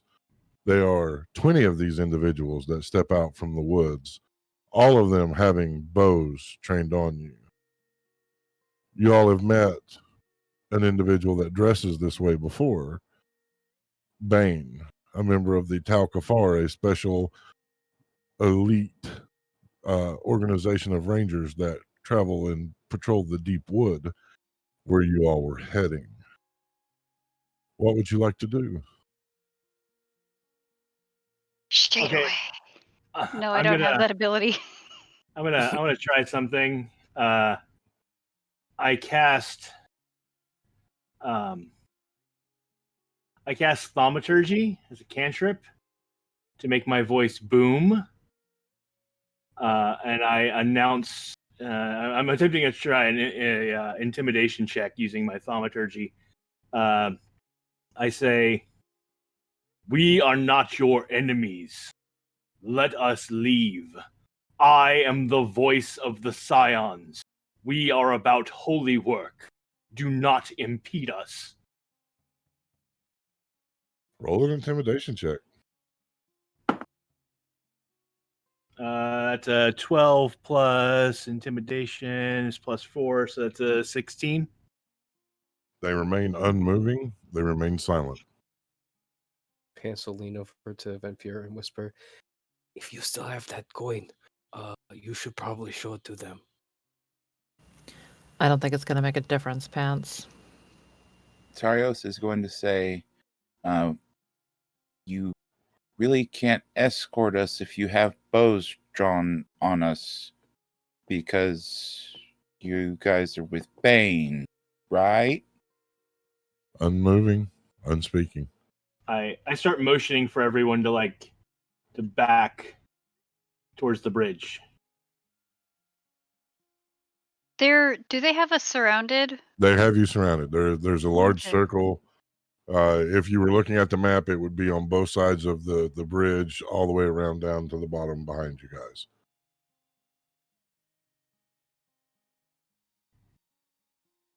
I don't want to say that we're fucked, but I think we're a little fucked here. You will hear armored running as 18 more of the city guard appear, blades drawn. Drop your weapons and come peacefully. We do not wish to kill you, but we must have a conversation.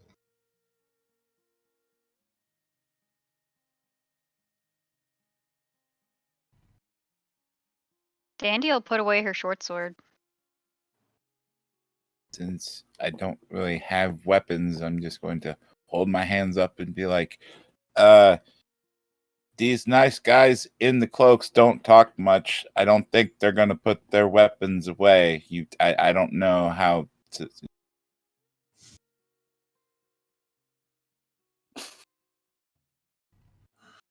The one speaking for the city guard will be like, they're with us. They do not have to put their weapons away. Just wanted to make sure. Do the rest of you put your weapons away, or? Ben doesn't have any out. Yeah, I'll hang my hammer back from my belt. Slowly, she's. But I do not dismiss my spirit guardians. Okay.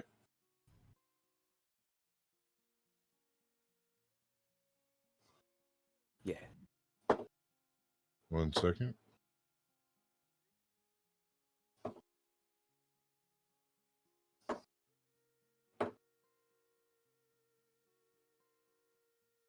What's the duration on Spirit Guardian?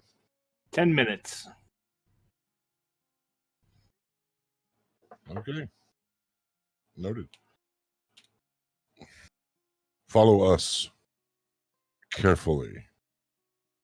The guard will separate into 2 columns, one turning and begin to slowly march down the road the way you came, the other waiting to take up the rear. Everyone stay close to me.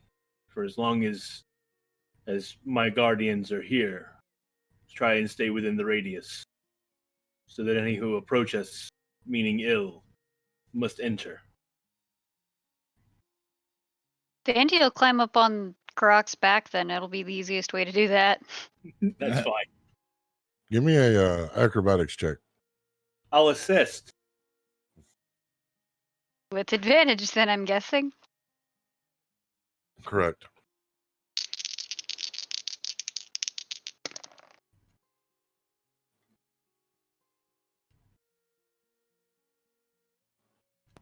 That is a 21. Okay, you're able to successfully climb up onto his back.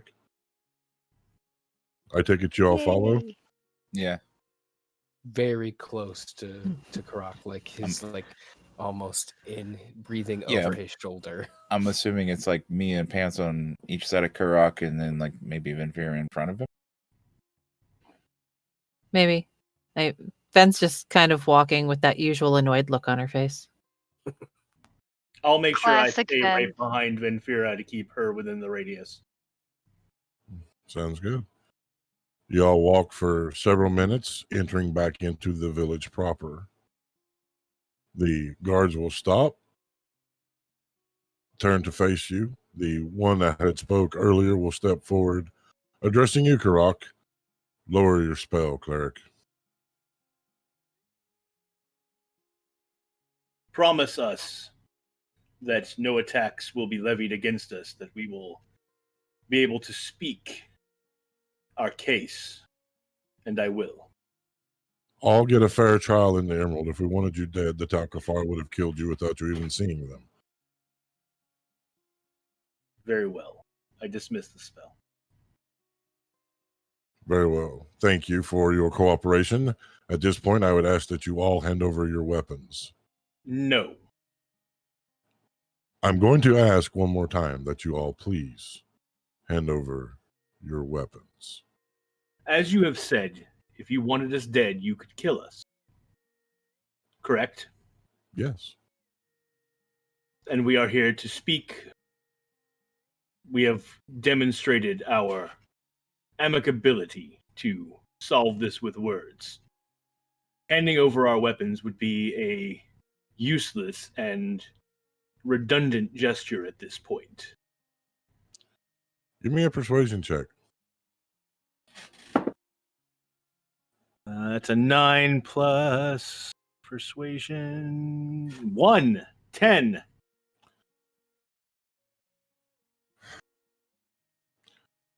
I promise you that we will not attack you, but you are being taken to stand trial. You will not appear before the council armed. We can do this the amicable way, and you surrender your weapons, or we can do this the unamicable way, and we take your weapons. Need I remind you that the last time we spoke before your council, the council was attacked by an outside force, and we, with our weapons, saved their lives. So you'll forgive me if I am not keen to hand you our personal defense in case there is another attack by an outside force while we are speaking with your council. I'd like to intimidate with that one. Because there's no chance that that would ever happen again at all, Taria says with an extreme sarcasm. Go ahead and roll it with advantage. Oh, with advantage even. I don't think I need it, but yeah, no, the first roll was better. That's a 19 plus 4, 23.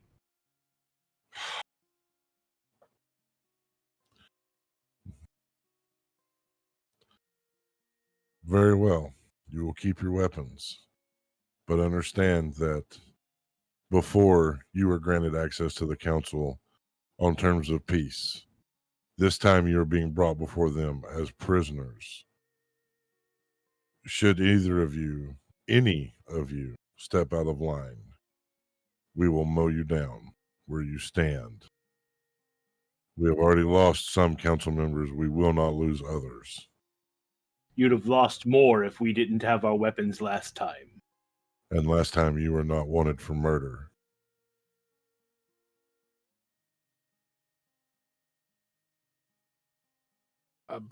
Excuse me, guard person. Who is it that we have allegedly murdered? You know who you killed. I was the one that met you on the way in the dark. Young Seamus.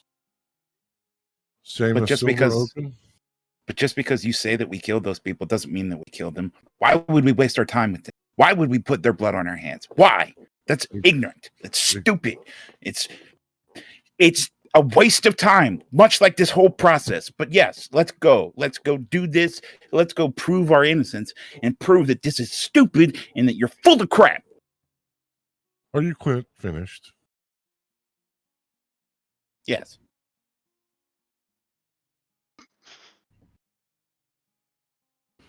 Remember our words. One misstep. Taking you back once more where you had stood before the council previous. This time you see Corloran, you see Lady Shava. They are two other elven individuals that you do not recognize, any of you. And then one, if Dandy can give me a perception check. Yep.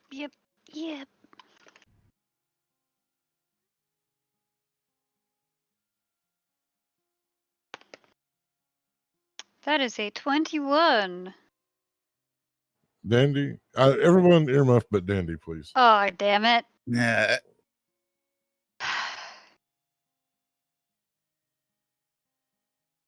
One of them is a magpie, isn't they? One of them is Antovar. He's not sitting at the council table. He's sitting in a table that is in the shadows. You barely catch a glimmer of his face as he leans forward to pour himself a drink.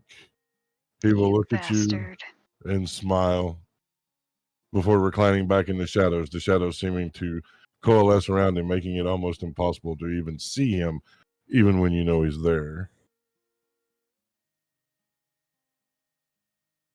You bastard. All right. Anything before I bring them back?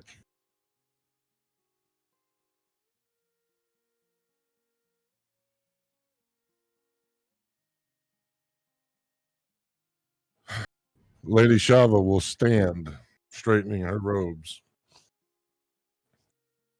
You were brought here under the recommendation of one of our own. The coin you carried to prove that you were associated with one of our captains of the Tal Kafar gave us hope that you would be different than other outsiders, that you, she will look to Vinfira, that have walked among us would not show such aggression towards our people as others in the past have. But yet, since your arrival, we have 2 deaths on our hands, but even more so, a priceless artifact has gone missing. You have stolen a holy book from us. We have a witness that saw you take this. She will turn, and from a table that is sort of in the shadows, a man will stand, long, flowing clothes, well kempt, very, very poised. The Lady Shava speaks correct. I watched it all from where I was hiding. I watched as they accosted that young, drunken fool, as they beat him to death, cut his throat, and took his pouch. When one of his friends stumbled upon them, and they did the same to him before they trespassed. One second. Before they trespassed, before they defiled holy ground and took the journal of Mordred Nighthawk. Yeah, but He's full of shit. He wants to interrupt before he finishes audio of that. Okay, go ahead, Pants. He's just gonna say, I would like to submit for first evidence. This guy's a fucking liar, because if you check the coin purse that is on the person, you will find that it is not his coin purse, but someone else's, because our friend had their coin purse stolen from them at some unknown point that we have no idea when it happened. There was no coin purses on these individuals. Ha! Then how can you say that we were going to steal their coin purses? Check our coin purses. This is very simple. The stranger will come towards you, Pants. That is very good idea. Check your coin purse. Please lift your arms. Joke's on you, I don't carry money. Ha! Do you lift your arms?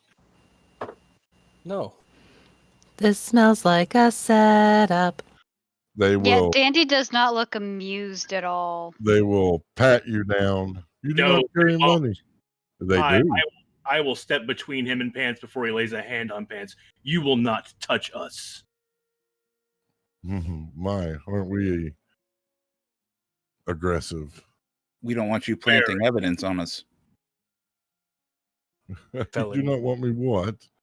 Planting evidence on us. Fine. Like this false accusation. Will you submit to the guards? No. You will be served. Here's what we will do. I confess. We took the book. And to the murders? There were no murders. Not by us. But there were. Not by our our I'm hands. sure there were, but not by our hand. Oh, but there were. Not by our hands. So, ladies and gentlemen of the council, I submit that if we search these individuals, I submit that find... you fuck up. You're welcome to try to shut me up. How about this? Do you want to prove? You want to prove that you're right and I'm wrong? Then let's do it the old ways. Single combat. The gods will not allow a liar to win. You and I, right now. So be it. He's goading you, Karak. I don't give a fuck. He will undo his cloak, pull out a 2 daggers. Are you sure you want to do this, boy? If you are going to continue to press this issue, yes. Here's the truth. I will give the truth. right now, full testimony, and the council can either decide or we can fight about it. The book spoke to me. It called to me, and I took it up. I display my wrist. I am the voice of the Scions. There is an audible gasp across the council. I claim the book by right. Now, we were robbed while we were taking the book, but the individual left us unharmed. You may believe me or you may not, or we may fight about it. He will put his daggers away. I wish to apologize for my pressing. A lot of times it is in the throes of anger where individuals will tell the truth. He extends his hand. Tell the truth from the beginning. He extends his hand.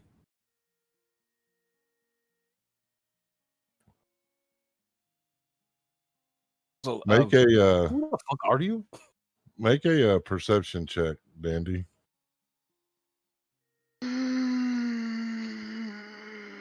Yeah. Just a side note: is this the magpie guy, or is this the R asshole from the elf? You all don't know who this is. Is it 21? They sign to you in the magpie cant. Thank you. Your debt is paid. They will turn, walk back to the table, and sit down, smiling a very Cheshire cat smile. Dandy looks even more worried than before. Do we all see him do little hand thingies, but she's the only one that understands the hand thingies? You can make a perception check to see if you see it. It's going to be a very high perception check. Nope. Karak, as pissed off as you are, it's going to be with disadvantage anyway. Oh, no, I rolled an 8. Ooh. I'm not getting any of that. 20? Nope. Okay. Shouldn't Pants also roll an insight to see if he remembers this guy? I was gonna say, he asked who the fuck this guy is. I don't think Pants met them. He wasn't on the date? No, it wasn't on the date. When Dandy was there was a taking time, watch. Yeah, there was a time when Pants did meet somebody from the Church of the Magpie, but Anton. he was in metal. He All was right. in Pants form. All right, give me a. Wait, when you're in Pants form, that was when you all were around the campfire. No. This was We were in the barracks. We were in the Yeah, barracks. this Pants had his mask off, And and he like paralyzed him. It was the night that we planned to leave the next morning. He knocked on my face. Some person did. I don't know if it's the same Right. person. Yeah, go ahead. Yeah, have no. yeah. Beyond a shadow of a doubt, you recognize this person. Oh. I'm not even going to make you roll for it because they knocked on your face. Wait a second. This is. Pants will just growl. The Lady Shava will address you, Karak. You are the voice of the Scions. That's what the book told me once I picked it up. Yes. It has spoken to me.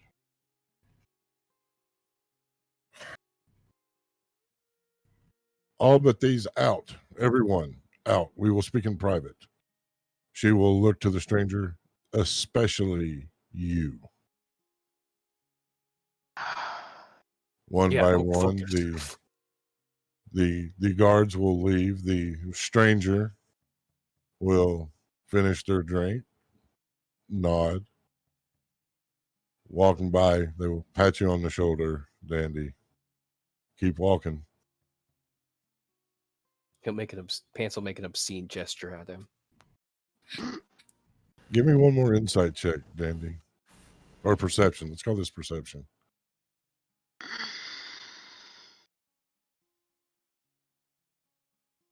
That is a 22. As he pats you on the shoulder, you feel the contract that you kept under your clothing turn to ash. Contract's been fulfilled.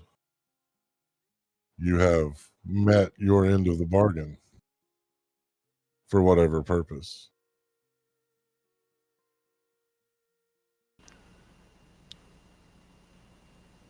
Can I just say I'm really tickled that it wasn't Ven who was flipping someone off this time?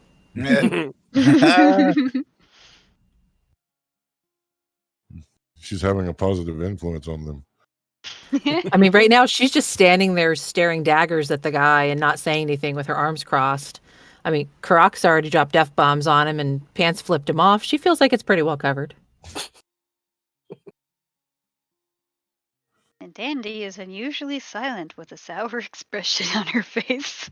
I've got to say that I've known Locke for quite a bit now, and I can never tell if they're acting or if they're really pissed off when they do the angry character thing. I have to watch them after they're done talking because I'm like, oh shit, I pissed him off. No. That's totally in character anger. I'm really good at channeling my inner rage monster. Yes, you are. So, after you are alone, Shava will take a seat in a very slumped fashion, very unladylike, very un-Shava-like. You do realize that guy was probably the one who did it, right? I'm just saying. The murders? Oh, almost certainly. We cannot prove here nor there, but we can prove that you all did take the book. The problem here is that we are at a precipice that we have never been at before. You see, for taking the book, the punishment is death. Swift and unforgivable. But yet, the book speaking to one of you causes us to give pause to think maybe this is something beyond our control. Oh, it definitely is. Look, the last thing that I wanted to do when I came here and spoke before you previously was to violate the hospitality that you had provided us, and to be yet another of the outsiders who have violated your trust. However, we find ourselves embroiled in things far beyond our scope. And when the book called to me, I could not ignore it. And that is why you still draw breath. And that is why we are at a loss. Our people ignored the signs once before, and this world almost paid the price. So we will not do that again. What you're saying, go ahead, is that you're going to help us, right? No. We cannot help you because we do not understand what it is that you're about. And forgive me, Master Minotaur, but I do not think you understand what it is you're about. Look, I present to you this as to the moral quandary you find yourselves in regards to your laws. The book you kept in trust, an artifact of this place, of the birth of magic, and of Mordred Nighthawk and the Seven. Yes? Correct. The book had a purpose. That is also correct. I and my compatriots did not steal a book. We came here bidden to fulfill its purpose. Therefore, the book was never truly yours. It was just in your keeping. It is now reclaimed to do what it was meant to do by the person who made it. Therefore, it is not stolen, and no death sentence need be applied, because we have only taken what is rightful for the situation. Give me a persuasion check. To help us is to not hinder us, nor punish us, or stand in our way. Oh, my persuasion sucks. 10. I'm so good at this. I'm very persuasive. I'm going to give it to you with advantage since Tarios chimed in while you were still rolling. That's much better. That's an 18. Very well. We shan't hinder you, but you can't hear any further. You must leave the Emerald Forest. We tried. What we were just doing. That's. But okay. Can we have a guard back? Can we have an escort since you escorted us here? Can we get escorted back? Actually, we must leave, and we agree. We will leave. Before we do, would you permit us to gather a few items to help us on our journey? I cannot. With all that has transpired, the people will already be questioning if suspected murderers and such are allowed seen walking the streets. It will bring chaos to our house. I must Fine. ask you to leave immediately, but I will give you this advice. Seek the Well of Souls. That's where we were headed before your guards stopped us. You can understand why they stopped you, I'm sure. I can. I can also understand that the one who pointed the finger at us, it's obvious now that he only wanted the confession and didn't actually care. And he's probably responsible for those who impeded our path and attacked us on the road just before your guards arrived to make sure that we came back here. That is politics beyond my control. We all have others we have to listen to. I'm saying there are rats in your house and you might want to deal with them. And that we so certainly do. Also, if you need it, there was a body left beside the road of one of them that we dispatched who hindered us in leaving. I will send my guards to look. I doubt he's still there. Probably not. Too much time has passed.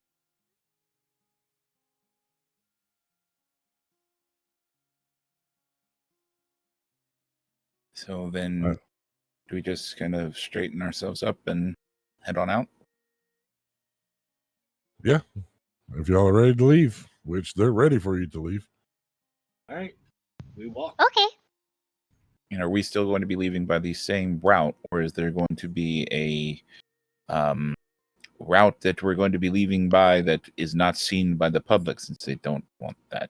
You'll be leaving the same route. With the escorts? Without escorts. That's really lame, but okay.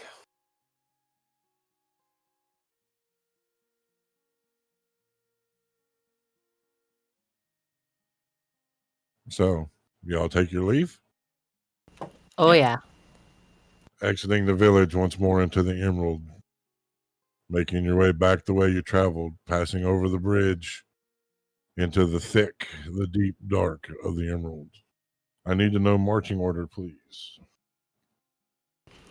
Ven knows the forest pretty well, so she might be out front.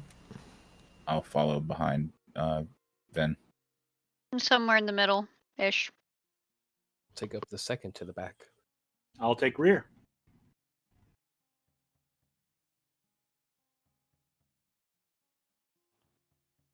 Okay, so Venfira, I need a survival check, please. With advantage, because you do know these woods. Okay, that's actually what I was about to ask. Oh, well, I'm going to take the 15 because it's the higher of the two, and I have a +5 on survival, so 20. Dirty 20. Dirty 20. Okay. And then any that wish may make perception checks. Me. Yep. I think that's everybody. Hey. All right. Dandy. 16. Karak. 7. Pants. 18. Tarios. 15. Did Ven roll perception? I did. She's clearly way too pissed off about the whole situation to really pay attention to anything other than where she's going, because I rolled a 10. All right.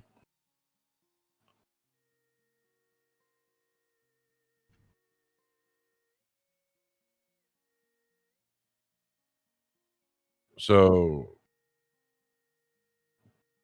Pants.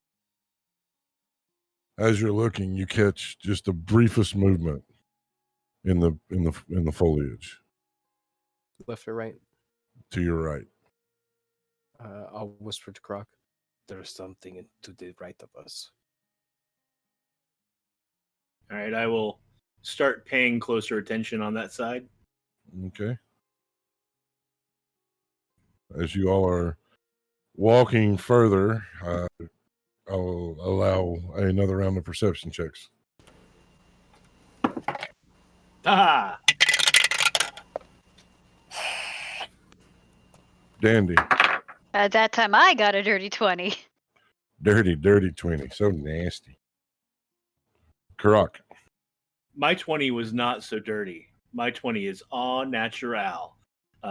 And with my perception is a 24. Still nasty, though. Just like you. That's right. Pants.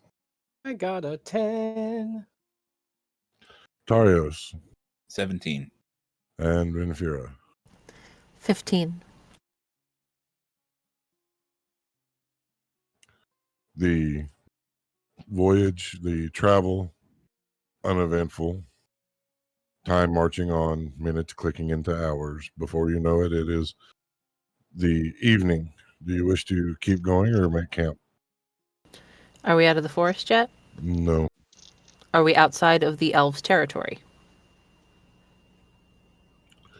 Well, the elves' territory is all of the Emerald Forest. So you're still in the Emerald. You're just outside of that tribe's circle of influence. Does Vin know if does Vin know how much time we got left to make it out of the woods? It's a great question. Give me a nature check, Vin. A nature check? Mm-hmm. Okay. Not a survival, a nature. Well, that's only a 10, so... Nope, she's not sure from this point. So what we're doing right now is slightly the opposite of a Sondheim musical. We're going out of the woods, not into the woods. Exactly. Out of the woods we go. Do. Oh, I should note that that bridge where we got assaulted at, when we got there before we crossed it, you all possibly noticed Karak stop and make a few gestures and whisper something in Orcish before crossing the bridge. Is this something I need to know what it is? I mean, Karak is superstitious about bridges. Okay. Good enough. Let's see here. I figured he was just doing what Ven does and just cussing in a language no one understands, you know. I thought he was putting a sigil on it that was going to explode, but no, I don't have that spell. I thought he was, cursing in Orcish and being like, meh, behind him at the village. No, we've fuck never. You, we made it across the bridge. We've never crossed a bridge in game before, and so it has never come up. So would Karak be the type to do this, or would he add that raspberry? More tongue, not so much raspberry. Just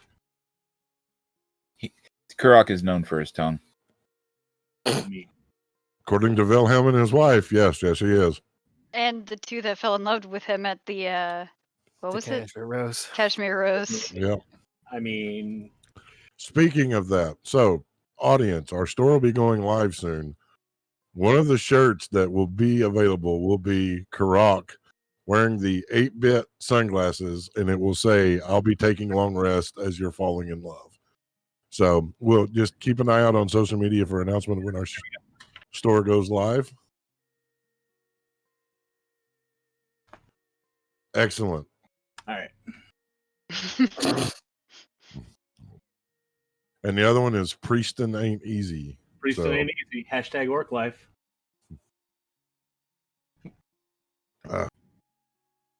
all right. So, do y'all wish to continue forward, or are you going to make camp? Does anybody use spell slots as a need to rest? How far are we from the edge of the forest, Vinfira? I don't know from this point. I've never had to go this far on foot before. Horses. I say we press on until we cannot anymore. Like out of game or out of character. I say we continue until we would take a point of exhaustion if we didn't rest, or we're out of the forest, whichever comes first. I agree. So push on until full dark, basically. Okay. Give me I'm going to be nice on this. Give me an insight check, Vinfira. Alrighty. Let's see, which die do we want to roll? That one. Apparently, because that one rolled a natural 18. And my insight is +5. Ooh. So 23. Okay, so you would know that traveling through here in the dead of night, probably a bad idea based on the things that dwell deep in the forest and how stealthily they can be to a weary party of travelers. Okay. Yeah. So sometimes things kind of, skulk around out here in the deep woods, and we probably want to make camp. I'll defer to your judgment. You know this area better. Yeah. Was my second home. So much for that. We've already had enough bumps in the road. We don't need a bump in the night. Yeah, seriously. Well, look at the upside. If the world is not destroyed, that means we save it. And if we save the world, I'm sure they will let you back in. Those people didn't like me. It doesn't matter.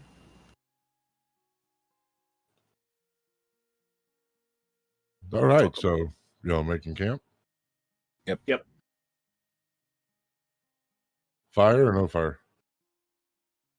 Vinfira's judgment on the fire, if with what she said about the things in the night, are there things that are going to be kept away by fire or attracted? Does she know that stuff, Tyr? Yes, she would know that a campfire would be the best option. Yeah, you guys should go ahead and make a fire. Pants will make the fire. I will Survival assist you. check with advantage from assistance. Yay, assistance. Because that is a total of 16. So it takes you just a moment. You got a fire going. Pants makes fire. Aha. I'll work on cooking us some dinner. I'm gonna take a quick, once he's cooking dinner, I'm gonna kind of camp a little bit, just the perimeter, just to somewhat maybe get advantage on a check if I gotta watch. Okay, give me a survival check, Karok. I'm going to use some of the spices I got from the crazy lady in town. Oh, good. 17 plus 4, 21. The meal is absolutely marvelous. Who all partakes? Dandy, Definitely. for sure. Ven would probably pick at something. But the way you said, oh goody, makes me really, really nervous. Pants doesn't have to hide himself. He's not going to eat any food. Tarios? Yeah, definitely. All right. Let me make a note. Oh, that makes me so nervous. So while Karak was cooking, Venfira would probably have found a tree or a rock or a log or something a little bit away from the fire. So she could still see everybody, but doesn't need to be right up by it. And they would probably hear her talking to herself, or at least what sounds like talking to herself in Infernal. Okay. So before I address the Infernal, Taros, give me a investigation check.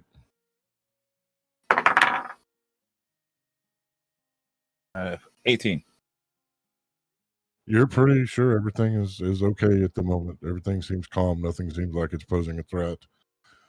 Now, if everyone can, except for Vinfira, can earmuff, so we can find out what's being said in Infernal. What next? Alrighty. So what is Vinfira saying in Infernal? You're muted. So she's going to try to talk to her shadow guy again to see if he's around, since she never seems to know when he's there. Yes, mistress. All right, first off, what the fuck am I supposed to call you? Just call me your servant, mistress. All right, servant. That's really fucking weird. But so is the whole calling me mistress thing. All right, then. When I want you to help, like if we're fighting or some shit, can I call you? You can. So I want you to stay nearby just in case we need help. You will feel something being pressed into your hand. She'll look down. It is a small dagger that looks to be made of bone. A single drop of blood summons me, mistress. All right. Sorry, that was me, not her. That's it. That's it? She's going to kind of stare at it for a second. Hold on. Because Can I bring them back or? not yet. Okay. Sorry, she's going to kind of stare at it for a second because the thing we haven't encountered yet, or at least that the party hasn't noticed yet, is she doesn't really bleed much when she gets cut. It's like, I'll figure it out. Just stay nearby and come when I call you. I will do my best, mistress. All right. She'll slip the bone dagger into her thigh garter. Okay. For now. All right, now you can bring them back.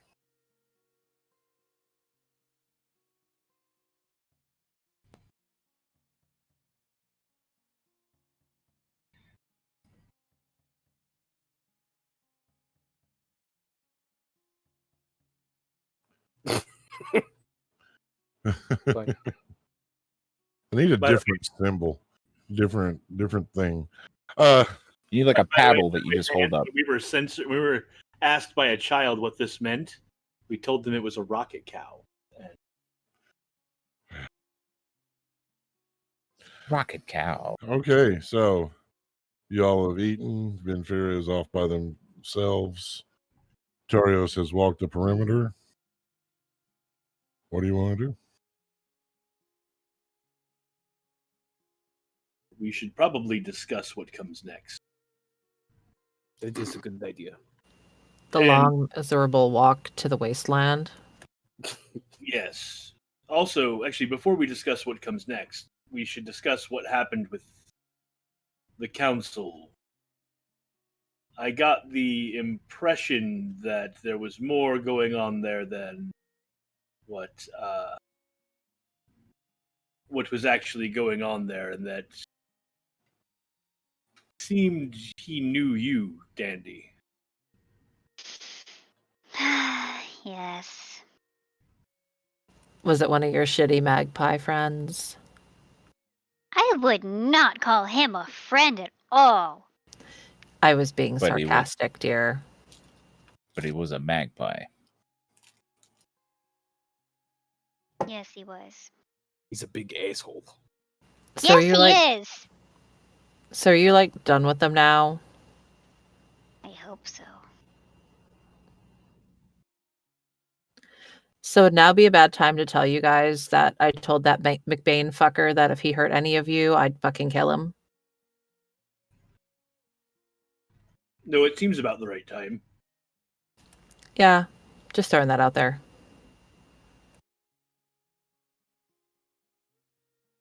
I have Well, no personal attachments to him. I mean, it's probably sentiment that I know I would probably share, as well as he would look at pants, probably done by others. There is old wisdom that spoke of a long time ago that I like to follow. That is, do no harm, but take no shit.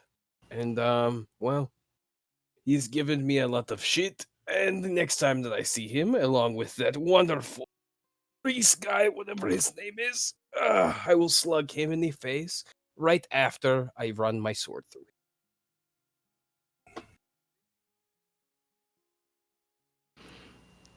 You know, sometimes you're an absolute dumbass. And sometimes you say things that make me like you. It's really weird. I guess I'm just built that way. That's the first time Dandy has giggled in a while. You're just the run around ladies' man, aren't you, Pants? Well, not a man, but I guess.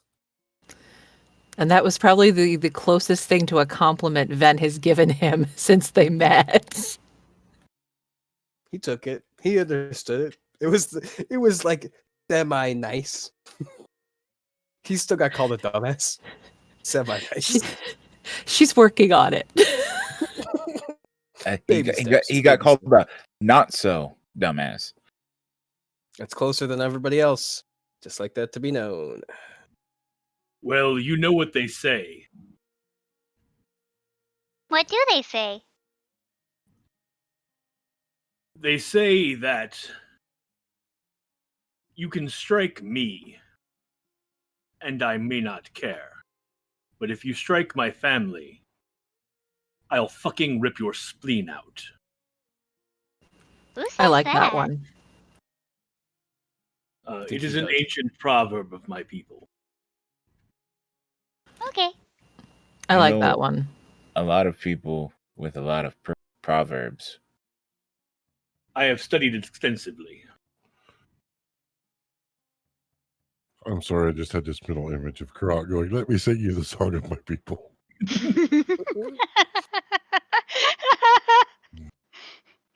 I mean, offering offense or damage to my family, where I come from, is a pretty big deal.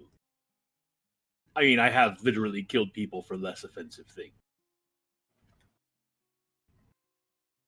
So your contract is done, or do we still need to deliver this thing to them? Dandy is just going to sort of lift up part of her clothing and shake out the dust from the contract, turning to ash. I think we're good. Well, that's one less thing that we need to do or worry about. Wait a minute. Motherfucker. He looked satisfied when you said you're the voice of the Scions. Yep. So that's what they wanted. They wanted someone to become the voice. Or they wanted to know who it was. Well, then I'm glad it's me. This brings up a good question. You still have the book, obviously, right? Yes. Can I touch the book and see what happens? Why would you want to touch the book? I'm just curious. I mean, it won't let me put it in the bag of holding, which is really weird. I mean, I've touched the book and it didn't do anything. I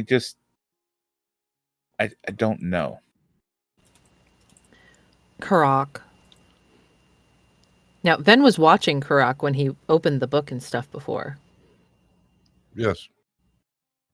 I didn't see anything happen to you. until you tried to read the book. Right. I opened it and looked inside. So I don't think it's touching it. It's reading it. At least not or at least anything other than the page it was open to in the goddamn museum. Which is what I was wanting to test. See, it's like this that keeps having my dad say that elves are so fucking overdramatic. If he hands me the book, I'm going to open it and see if I can read it. Give me an intelligence save.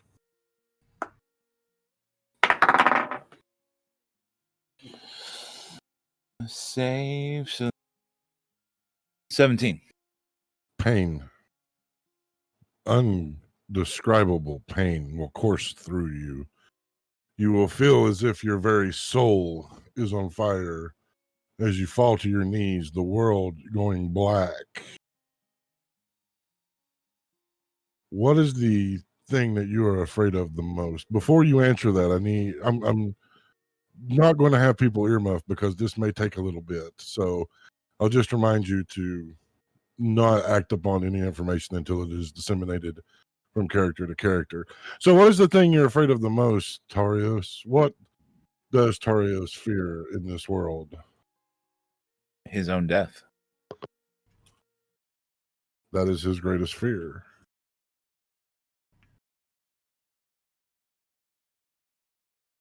The pain will continue to score through you over and over again. It's like waves. It will grow with intensity and then loosen, and you believe that for a moment it will maybe it'll stop, but yet it comes and even stronger the next time. It is this pain. To you, it lasts hours. For those around you, it will last only moments. The world, the darkness that you see will begin to fade, and you'll begin to see white. You will find yourself back in Teledegarios. You will see that you are there among your Minotaur people. You are home. You are elated to be home. Where would be the first place that you would go being home? He would check on the king.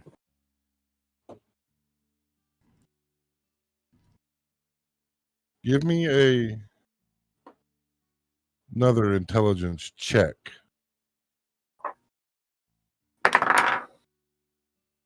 Oh no. 6. Who's the king? What king? You don't know a king. Where would your heart call you to? Where is home for Tarios? So home for Tarios would be in Taladegos, but often nature and just kind of off to himself, his own little paradise of a wood cabin tucked away in the mountains with a stream nearby and crops growing in the background and animals in little sheds, his own little kind of start of a paradise. And that's where you'll find yourself, Tarios. The city fading away, it makes sense. You were never one for the city anyway. Why would it be there? You will find yourself sitting on the porch of a cabin that you remember building with your own hands, looking down from the unknown mountains, looking out over the sprawling lands beneath. You can see the swamp of the Morning Solace. You can see the faint, tiny outlines of sails as ships come into Port Bloodgut. You are here. You are home. This is your home. But there's something more. Something nagging. Please give me another intelligence save. Better. A little better. Fucking 9. But you can't be troubled with that. Look how beautiful the day is. Look at the sun shining and how blue the sky is. It's endless and wondrous, and it calls to you. It lifts your spirits. It lifts your heart. Looking over in the window of your cabin, you catch the reflection of yourself wearing a mask. Why do you wear the mask, Tarios? To stay hidden. To make sure that I'm not found. To be unseen. But who would see you so high in the mountains? Who would find you? Who would look for you? Why do you wear the mask, Tarios?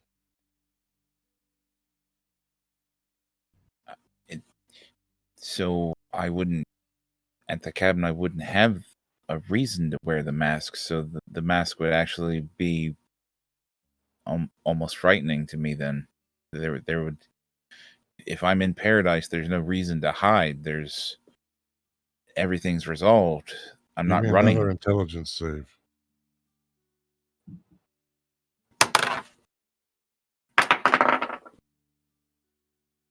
That one's better.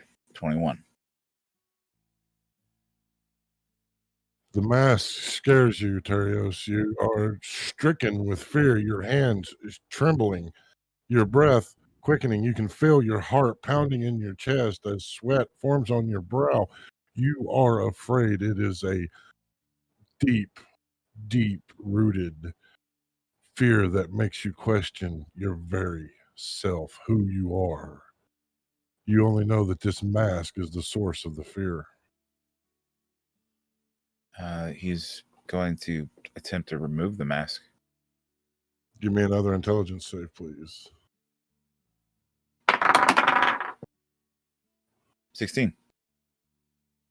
The mask will not remove, but instead it causes more searing pain, pain that courses through you like lightning, like lava through the very veins of your existence. You will wake screaming, startling those of your companions that have watched you with just this moment drop to your knees. They can tell this is not a scream of pain, but of something deeper, as you find yourself ripped from wherever you were back to the prime material plane. He's going to be covered in sweat, like most instantaneously, and start shaking and like slam the book shut and throw it at Kurok, kind of violently, but he's not really totally aware, so he's not doing it on purpose to hurt Kurok if he's caught off guard by it. But it's more like, get this the fuck away from me, as he kind of collapses over into almost the fetal position.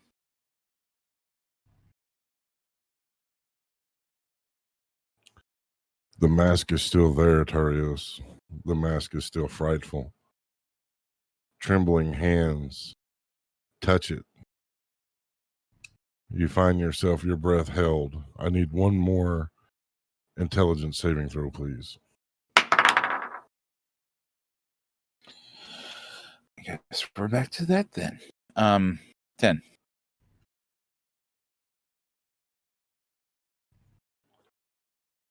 There's something about this mask that bothers you.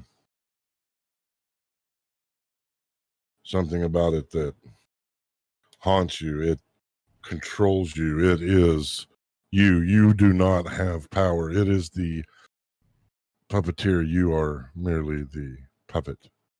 It is what guides you. It is what controls your life and decides your fate. You are powerless. There is only the mask. And that is where we're going to take our final break. You bastard. Yeah, definitely. Yeah, like, you bastard. Ah! So we'll be back in 10.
Welcome back.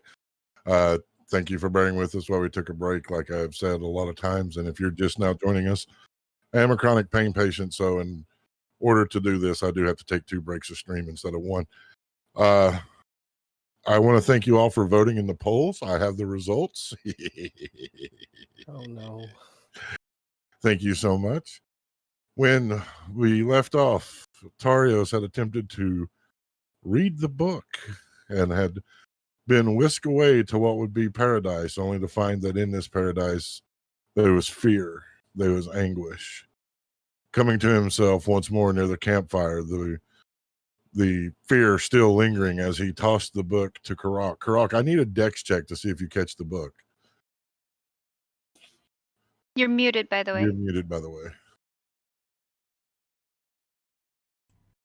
13 plus Dex is 1, so 14. 14. The book falls into the fire.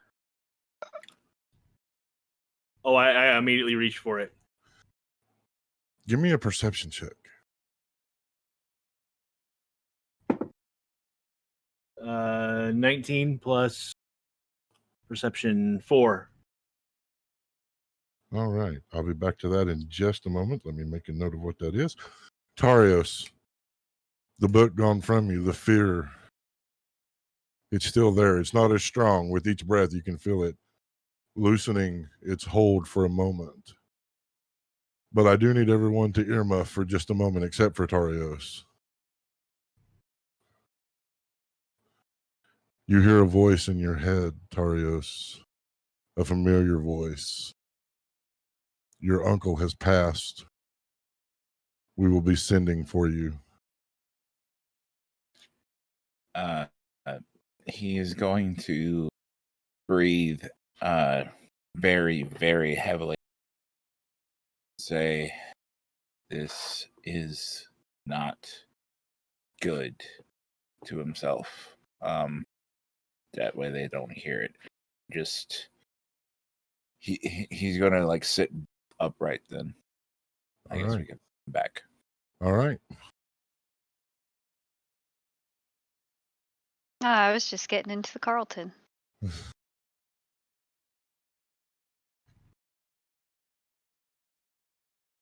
Okay, Karak. Yep. As you grab the book, you're not burnt. Pulling the book from the fire, the book is not burnt. Phew. You almost got another YB out of me from that there, sir, but I'm not going to give it to you. So I thoroughly I'm very much inspecting the book, like examining it thoroughly to make sure it's okay. Do you open it? Yeah, I would open it. Give me another perception check. 15 plus 4, 19. When you open the book, you instantly notice that before you had handed the book to Taurus, what you had looked at it before, the book was white pages with black ink. Coming from the fire, it is now black pages with white ink. That is disconcerting. Are the words different? The words are very much different. Looking at it, you read the first words that may actually cause you some distress, because it says, if you are reading these words, know you are accursed.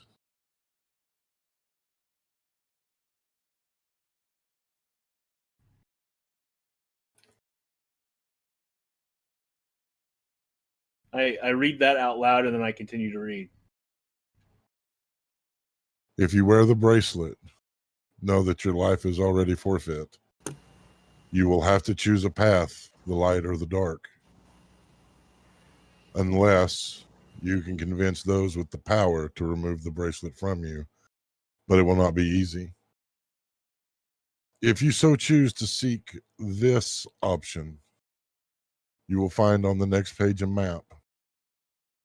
Memorize it, for once the book is in the sunlight, the map will disappear.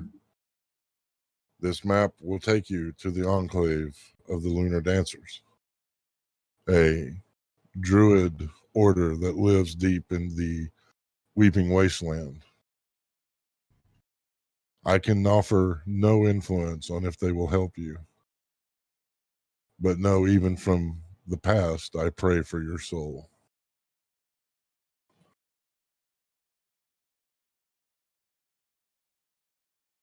Tarius, after hearing that, is just going to say, "What the fuck?" And you have got to be fucking kidding me. Are you okay, by the way? No. No, I am not.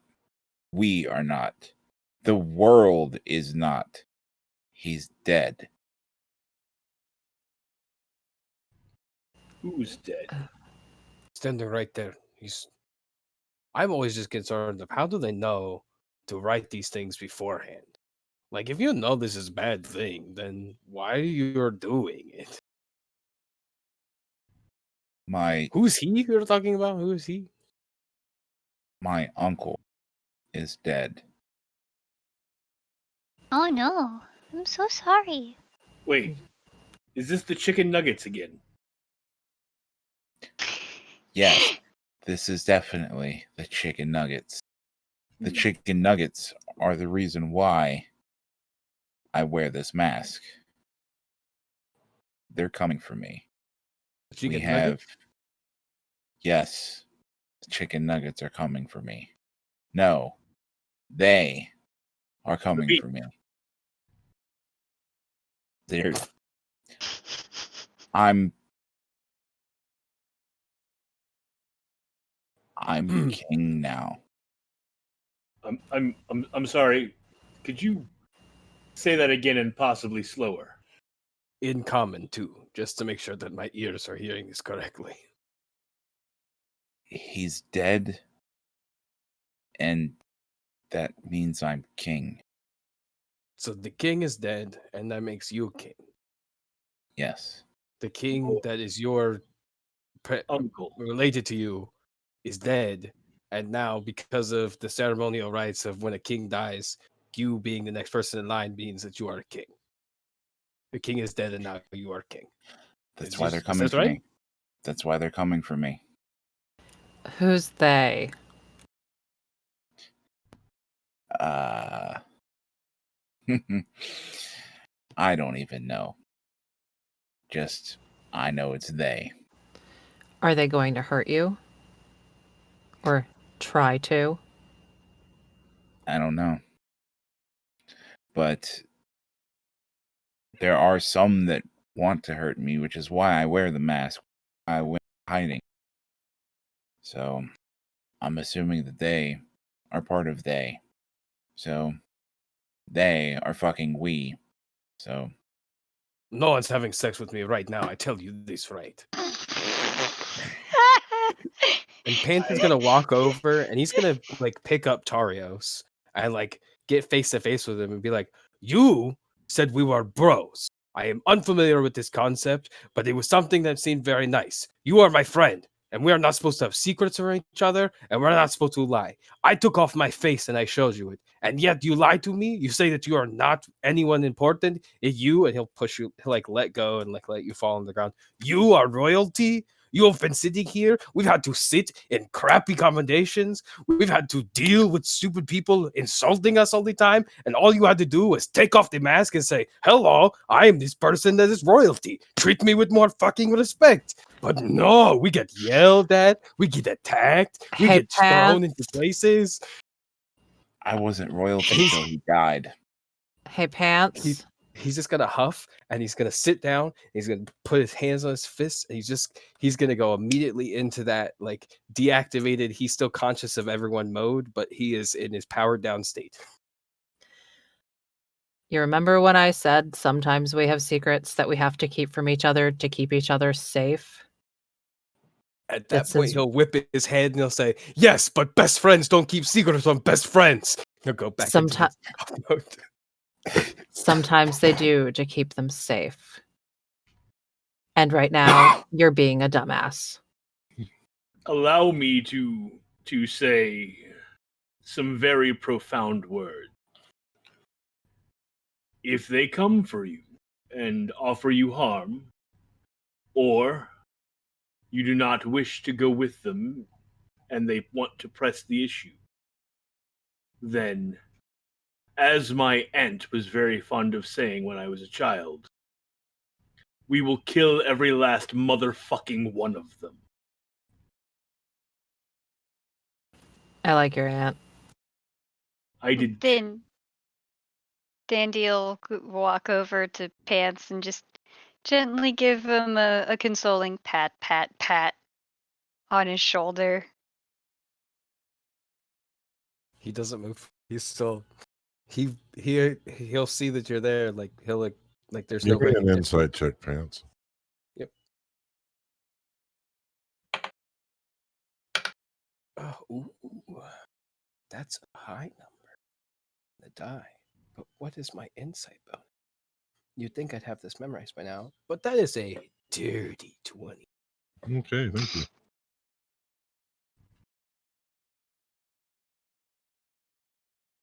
Please continue. All right. We'll contend with the Minotaur royal lineage after the map. In a moment, yes.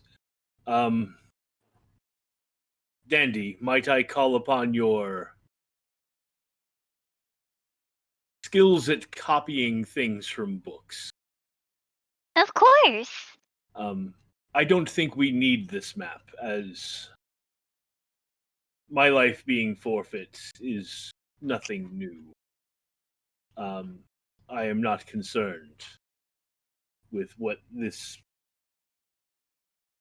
portion of the book portends. Weren't we going to go to where the book says we should go anyway, though? Having a map directly there would be really nice. Well, we're going to the Druids to seek the Well of Souls. Is the where it was sending us? That's a different place, right, Tyr? Nope. No, it's the same place. Yep. Druid Enclave, Weeping Wasteland, Lunar Dancers. They are the. Okay, the Lunar Dancers are part of the. Okay. Yep.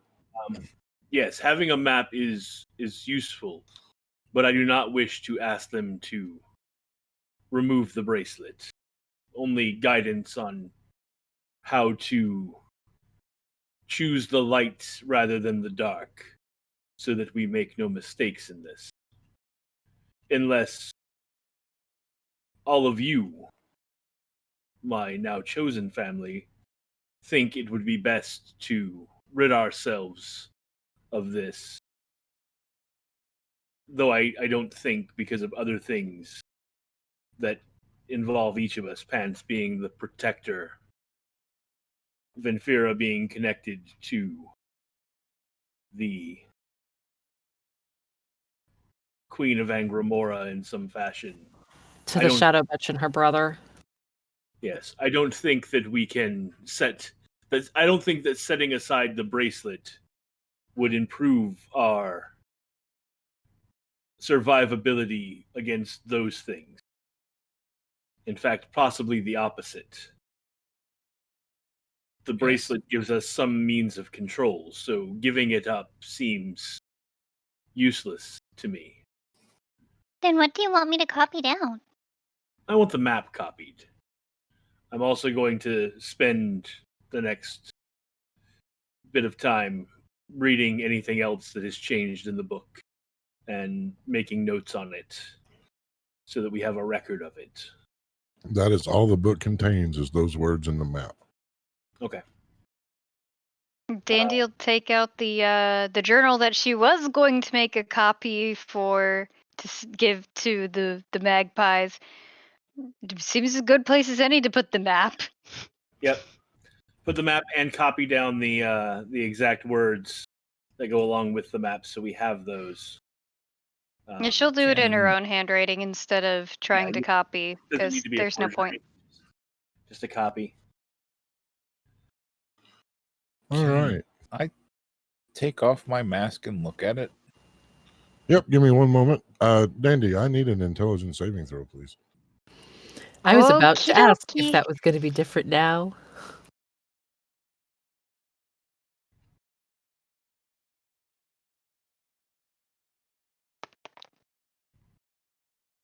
That is an augmented 20. It's been to the plastic surgeon to become a 20. So we have a little tuck. Yeah, had a little something added in. It's a dirty 20. Dirty 20. Nasty, nasty, dirty 20. Why did I Unfortunately, just drop on my dirty floor? 20 is not strong enough. Dandy.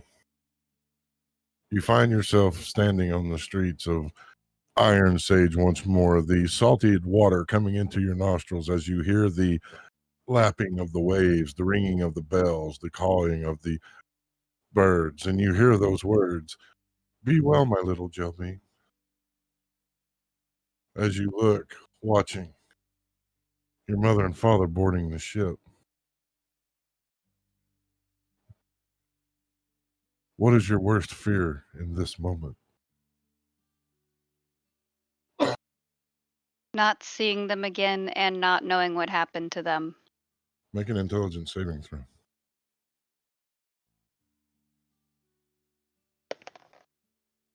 That is a 12. The image fades, flashes, fast forwards. You see yourself standing above a ship. The storm crashing, lightning, thunder. You see the ship being tossed here and hither as the crew fight against the wind and the waves. And there you see them, your mother, your father.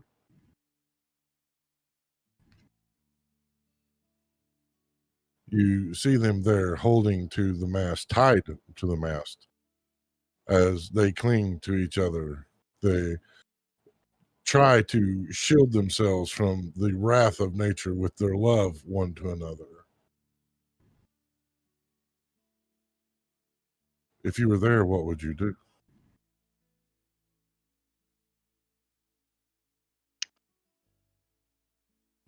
Try to make sure that their safety lines are as tight and secure as possible.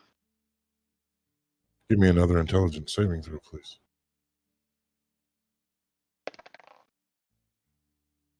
That is an 18. You see a figure. You know this figure. Instantly, your blood runs cold. Your heart begins beating in your throat. It's Antivar. Antivar is on this ship, and he's there with your mother and father. He is there. They are speaking, but you cannot hear what they are saying from the driving rain, the crashing thunder, and the waves. But you see your mother's expression. You see tears in those eyes.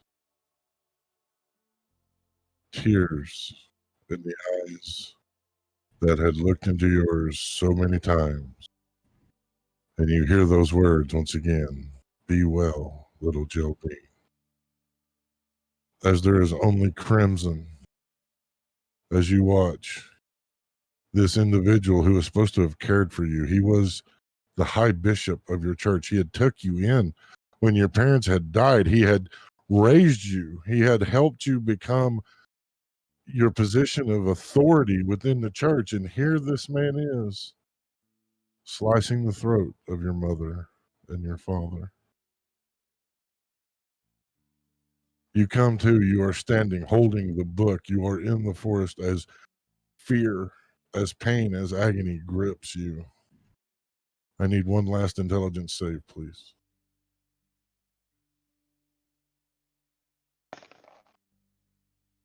That is a 10.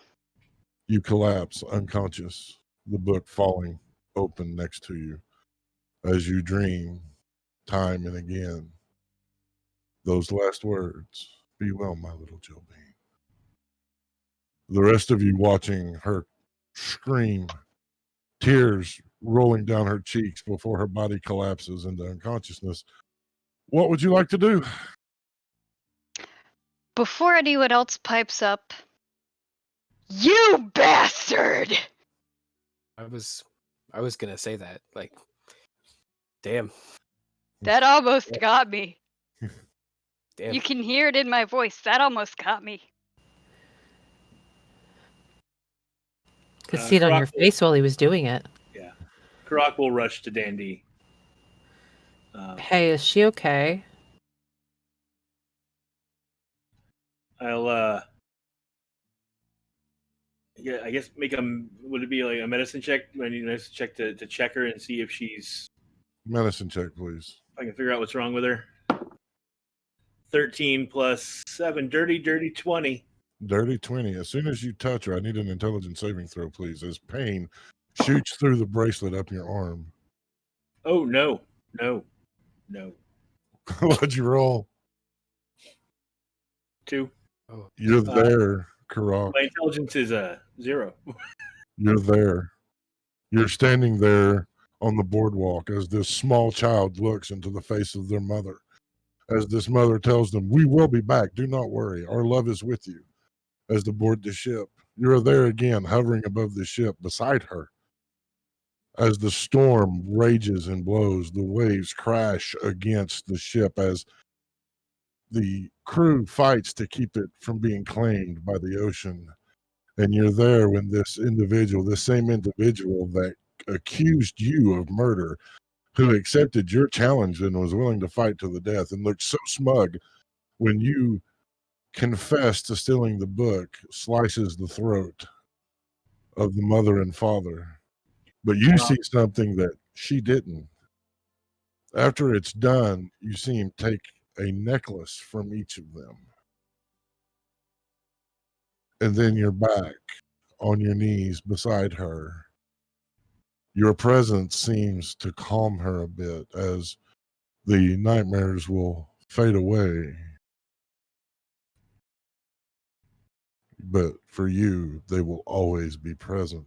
You will always see those moments, not her mother and father dying, but the look on her face and on her eyes when she witnessed what transpired in the past. Is she still unconscious? She is, but her demeanor changes. Her muscles relax.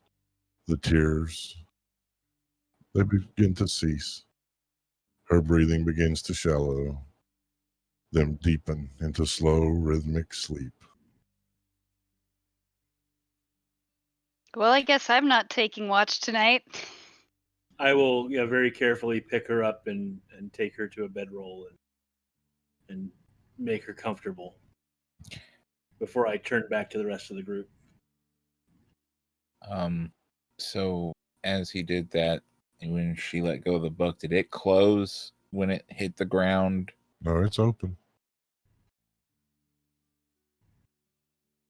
I ain't gonna fuck with it if it's open.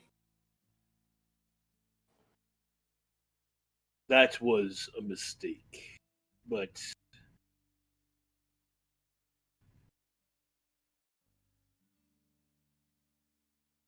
I don't you think. should not have asked her to look at the book after what happened to you. No one should look at the book until we have more answers. But I saw something. I saw what she was seeing when I touched her. I'm guessing it was her parents, promising they'd be back and boarding a ship. And then the ship racked with storms, them tied on to weather the storm as the crew worked hard to keep the ship from being swamped.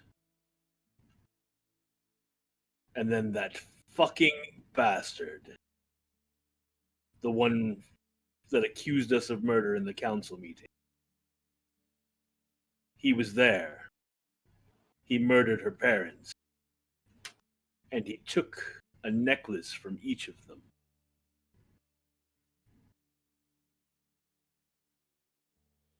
If I see him again, I will strike him down, no matter what is arrayed against us. I agree with you on that one. I'm not going to argue. I go and collect up the book. and I will take out parchment and paper and crudely. Dandy's journal and calligraphy stuff are still on the ground. Okay, I'll attempt to make a copy of the map. Flat intelligence roll. Oh, Well, joy. I was just going to ask. Or is performance. Go ahead. Is it the same? Like, is it the same? Like, is it the map and everything the same? Yep. Okay. I get a +1 from performance. I get nothing from intelligence. Oh yeah, no, it's a really shitty map. It's a 7.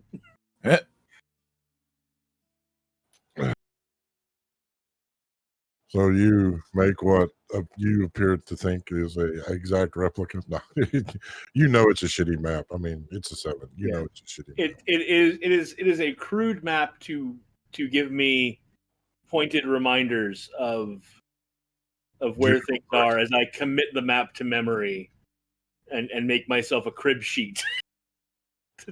You find that looking at the map, you're able to instantly memorize it. Well, that's handy. Wait. I want to.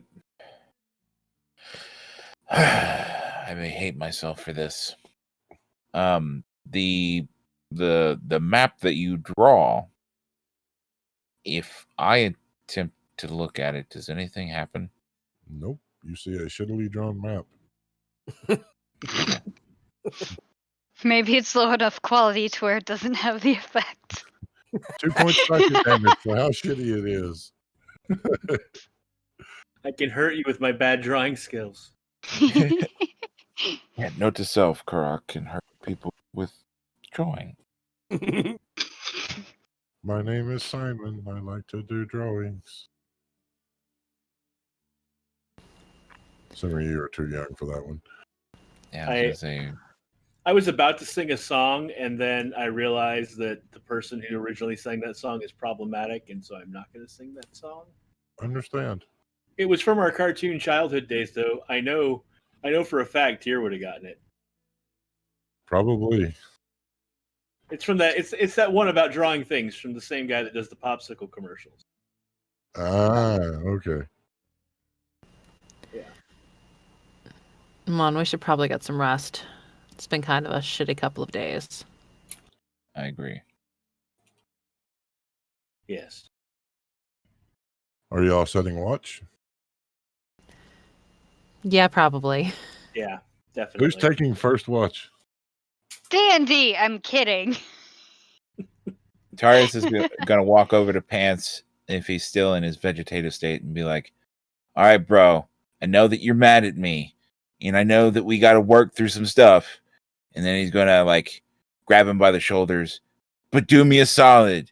We're both, me and Dandy, are not in any shape to take first watch. Would you please take first watch?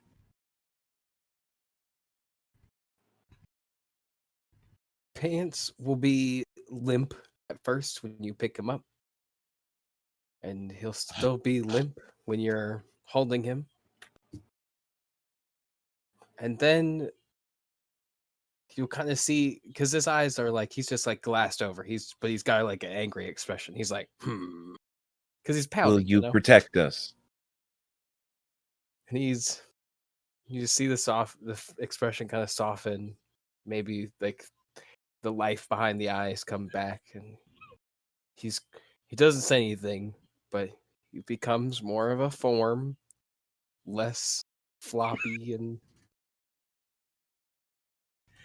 Look, at this point, first I didn't realize what I was saying, and now I do know what I'm saying. That's why the extra floppy got in there. You could say there's a floppy disk. You're saying he starts off limp, but then as Tarios handles him, he becomes more roused. Hi, Vay.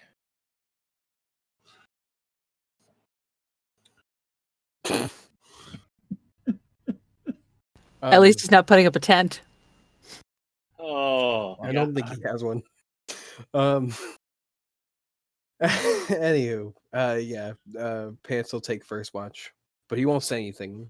He's So still that very brings me to a question: Are Warforged anatomically correct? I will have to Look. think on this. Look, I don't think any of us need to know what's in Pants's pants. Well, here's the thing: is you saw him. The only clothes that he technically wears is his leather armor, and you would have seen that when he first revealed himself, because all of his clothes and like stuff is an illusion. It's part of the mask. So it's really just a metal man with leather armor infused into his torso and shoulders. So he's got I don't Ken doll know. anatomy. Did you look at his junk when he was in front of him? Spoiler, Ven never looks at anybody's junk. She just doesn't care. There you go. He does not have a dick. He is a robot. So, unlike Data, he's not fully functional and anatomically correct. He's like a Ken doll. Okay, so will Pants be taking first watch? Mm-hmm. Perception check, please.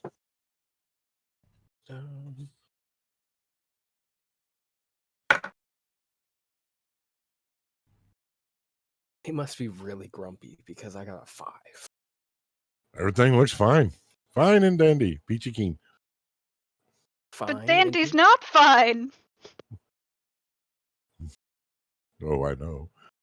All right. Ventura would have offered to take second watch, but would have asked Pants not to scream when he came to wake her up. So your watch coming to an end. Do you go to wake Ventura up?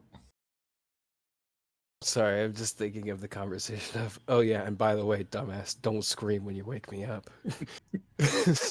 Pretty much.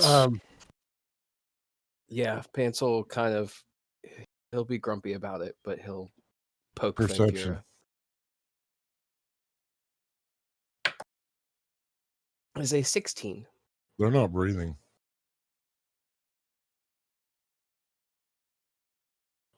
He's gonna notice it. And he's gonna start to be like, he's gonna remember the last time. And he's gonna remember being called a dumbass and be asked not to scream. So he's just gonna take this moment to then poke a little bit harder on Ventura to wake up. How hard? Damn. He's very grumpy. He's very grumpy.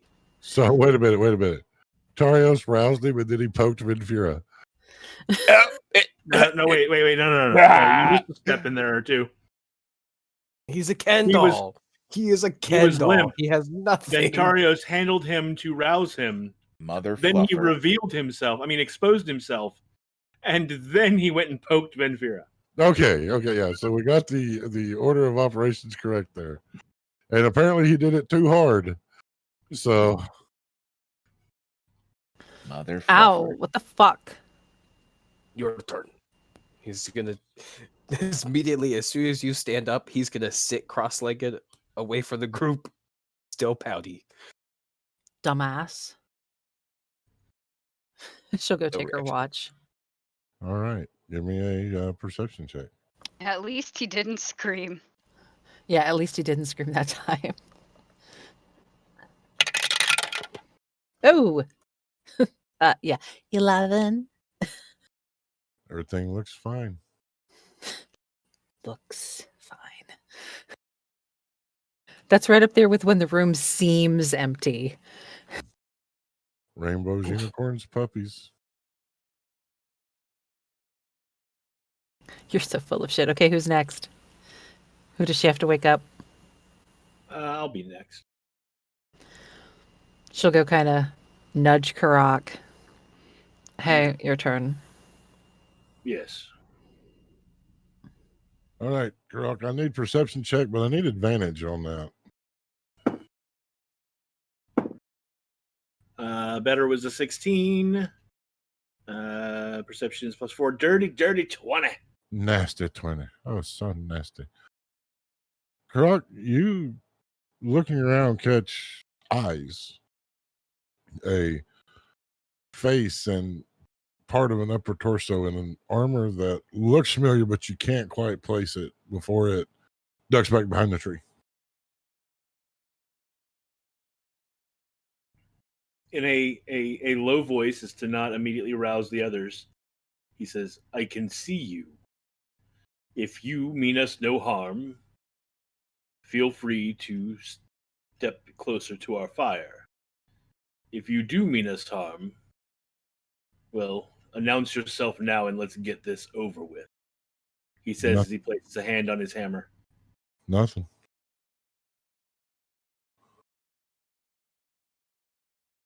Get up and walk over towards the tree, hammer in hand. I'll cast light on the hammer as I walk. Okay.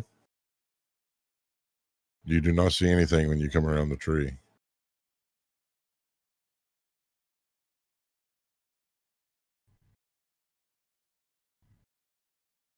I'll go back and sit back down. Give me an insight check. Yeah, that's a no. Big no. Not a 1, but a 2.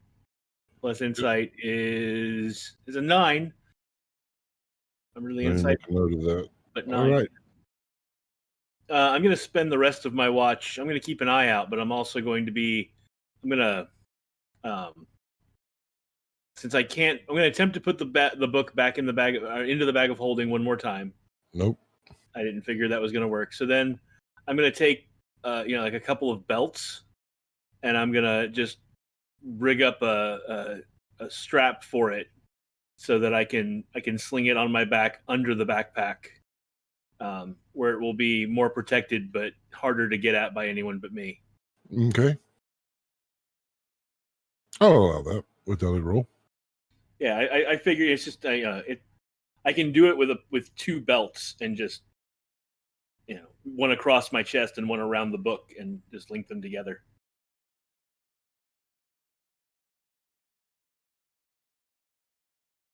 And then I will. I'm not going to wake anyone else up. I'm going to take the rest of the watch. All right. Give me another perception check, please. This time just straight. 16 plus 4, another dirty 20. I need everybody but Karak to please earmuff.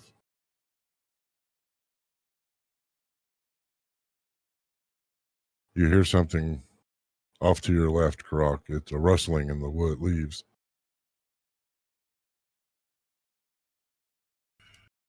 I grow tired of these games. Either announce your intentions or be gone. Nothing.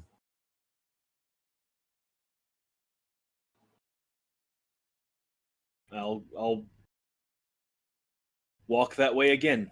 This time I'm not going to light up the hammer. Okay. Walking that way, you step past the tree line from the clearing that you're in, past the tree line, and you hear a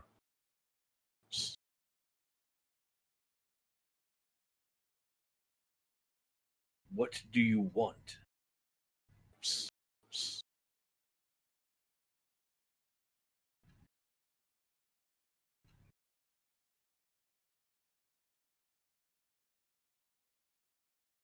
I'm not going any further. Okay. All right. At this point, I will bring the rest back.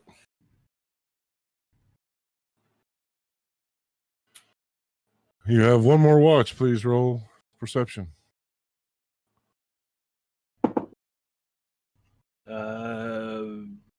14.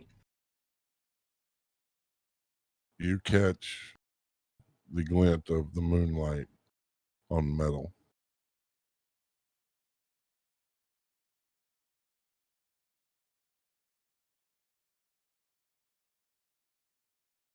This grows tiresome.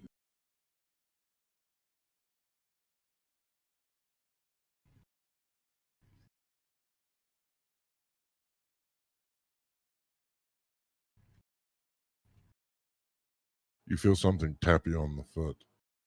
I look down. You don't see anything. I look back up in the There's direction a I saw. ghost standing right in front of you. You know it's a ghost because you can see through it, looking at you, its face twisted in horror as it breathes out, "Help me." Okay, so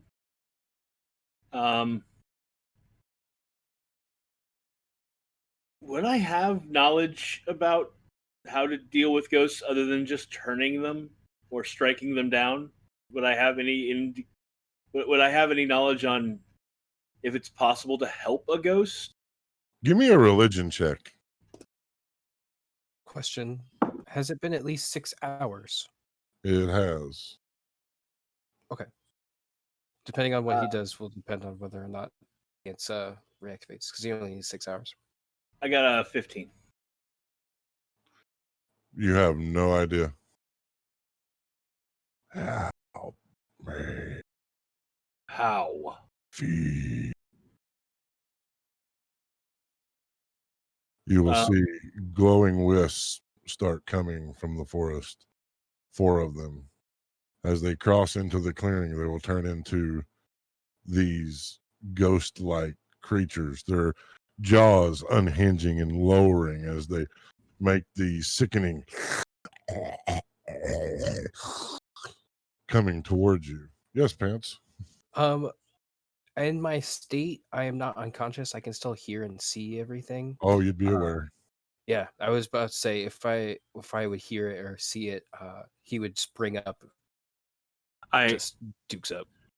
Yeah, and I give Pants a signal to be quiet for a moment while I check the radius on doing the thing. The old finger lip. So, wait a minute. Let me get this right. Pants sprang back up after a long period of time after poking Ven too hard. Yes. Yeah. Yeah. The joke that never dies. Here we go. 30 feet. I let them get as close as 30 feet, and once all of them are within 30 feet, I'm going to turn undead. Okay, so what is the CR level that you turn on? I'm sorry. I had the same thought. What kind of No, undead is he going to carry? so I can. Well, all right. So turning, they just need to make a wisdom save to be turned. But for destroy, lower than the threshold of your level. So CR5 and below. I'm guessing on a failed wisdom save. Okay. They are destroyed. Anything else, anything above a 5 is turned on a failed save. DC 15? DC 15.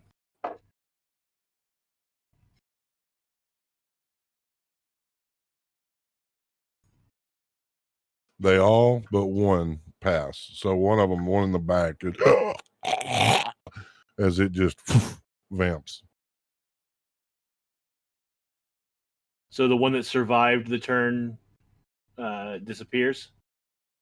No, the one that failed, all of them passed but one. All of them passed but one. Okay. And the one that failed just is eradicated. So there's 3.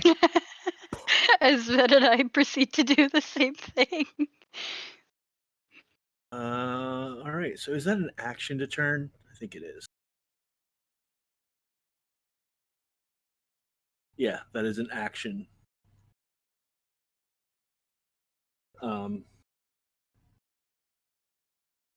So then, in that case, I will then shout for everyone to get up. If you'll let me, I'll throw a thaumaturgy on that shit too. Okay, I'll allow that. You all wake. You all see the spirits. I need everyone to please roll initiative. Even dandy? Even dandy. Okay. I just want to make sure that she's no longer unconscious. As I say no longer in a very strange way. All right. Dandy. That's a 9. Karak. 15. Tarios. 22. Pants. 18. Vinfira. 13. Roll theirs. They have a negative 17 for their initiative. Modified. Springing from the bedrolls, your companions that were asleep, as you and Pants make ready, these creatures coming in, that sickening.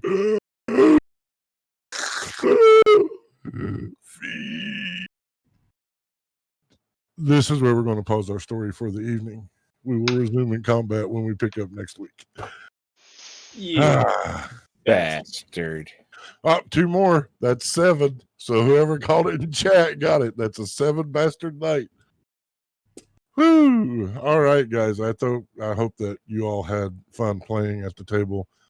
I hope everyone that's in the audience had fun joining along with us. Before we depart, we will take a moment just to remind everyone of who we are and where they can find us. Hey everybody, I'm Ren Matley. You can find me on Twitter at Ren_Matley. Hey everybody, I'm Ben Sigurd. You can find me on Twitter at Ben Sigurd. Patrick Taylor here reporting for D&D. You can find me on Twitter at Peculiar Patrick. Hi everyone, I'm Shelly, and you can find me on Twitter at Swedish Shells. And I would like to say that my fiance is a little bit of a jerk for making me laugh at an inappropriate time. Hi gamers, I'm Locke Clark, and you can find me booking the faces and being Twitter pated at Locke Unruly. That's Locke with a H. And I am Tier the DM, world's okayest DM. You can find me at Twitter at Tier_the_DM, Facebook Tier the DM. Once again, we want to thank you for joining us through this crazy adventure that we're playing. We love sharing it with you. We know that in this life, things can be hard. We were reminded of it just today, but times can be dark. But remember, you're not alone. None of us are. Find someone that is willing to be a light and cling to them to gain strength until you can be a light for someone else. And remember, love and inclusion, these are the torches that light a way to a better tomorrow. Come with us and be torchbearers. Until next week, we love you. Do, do, do, do, do, do, do, do, do, do.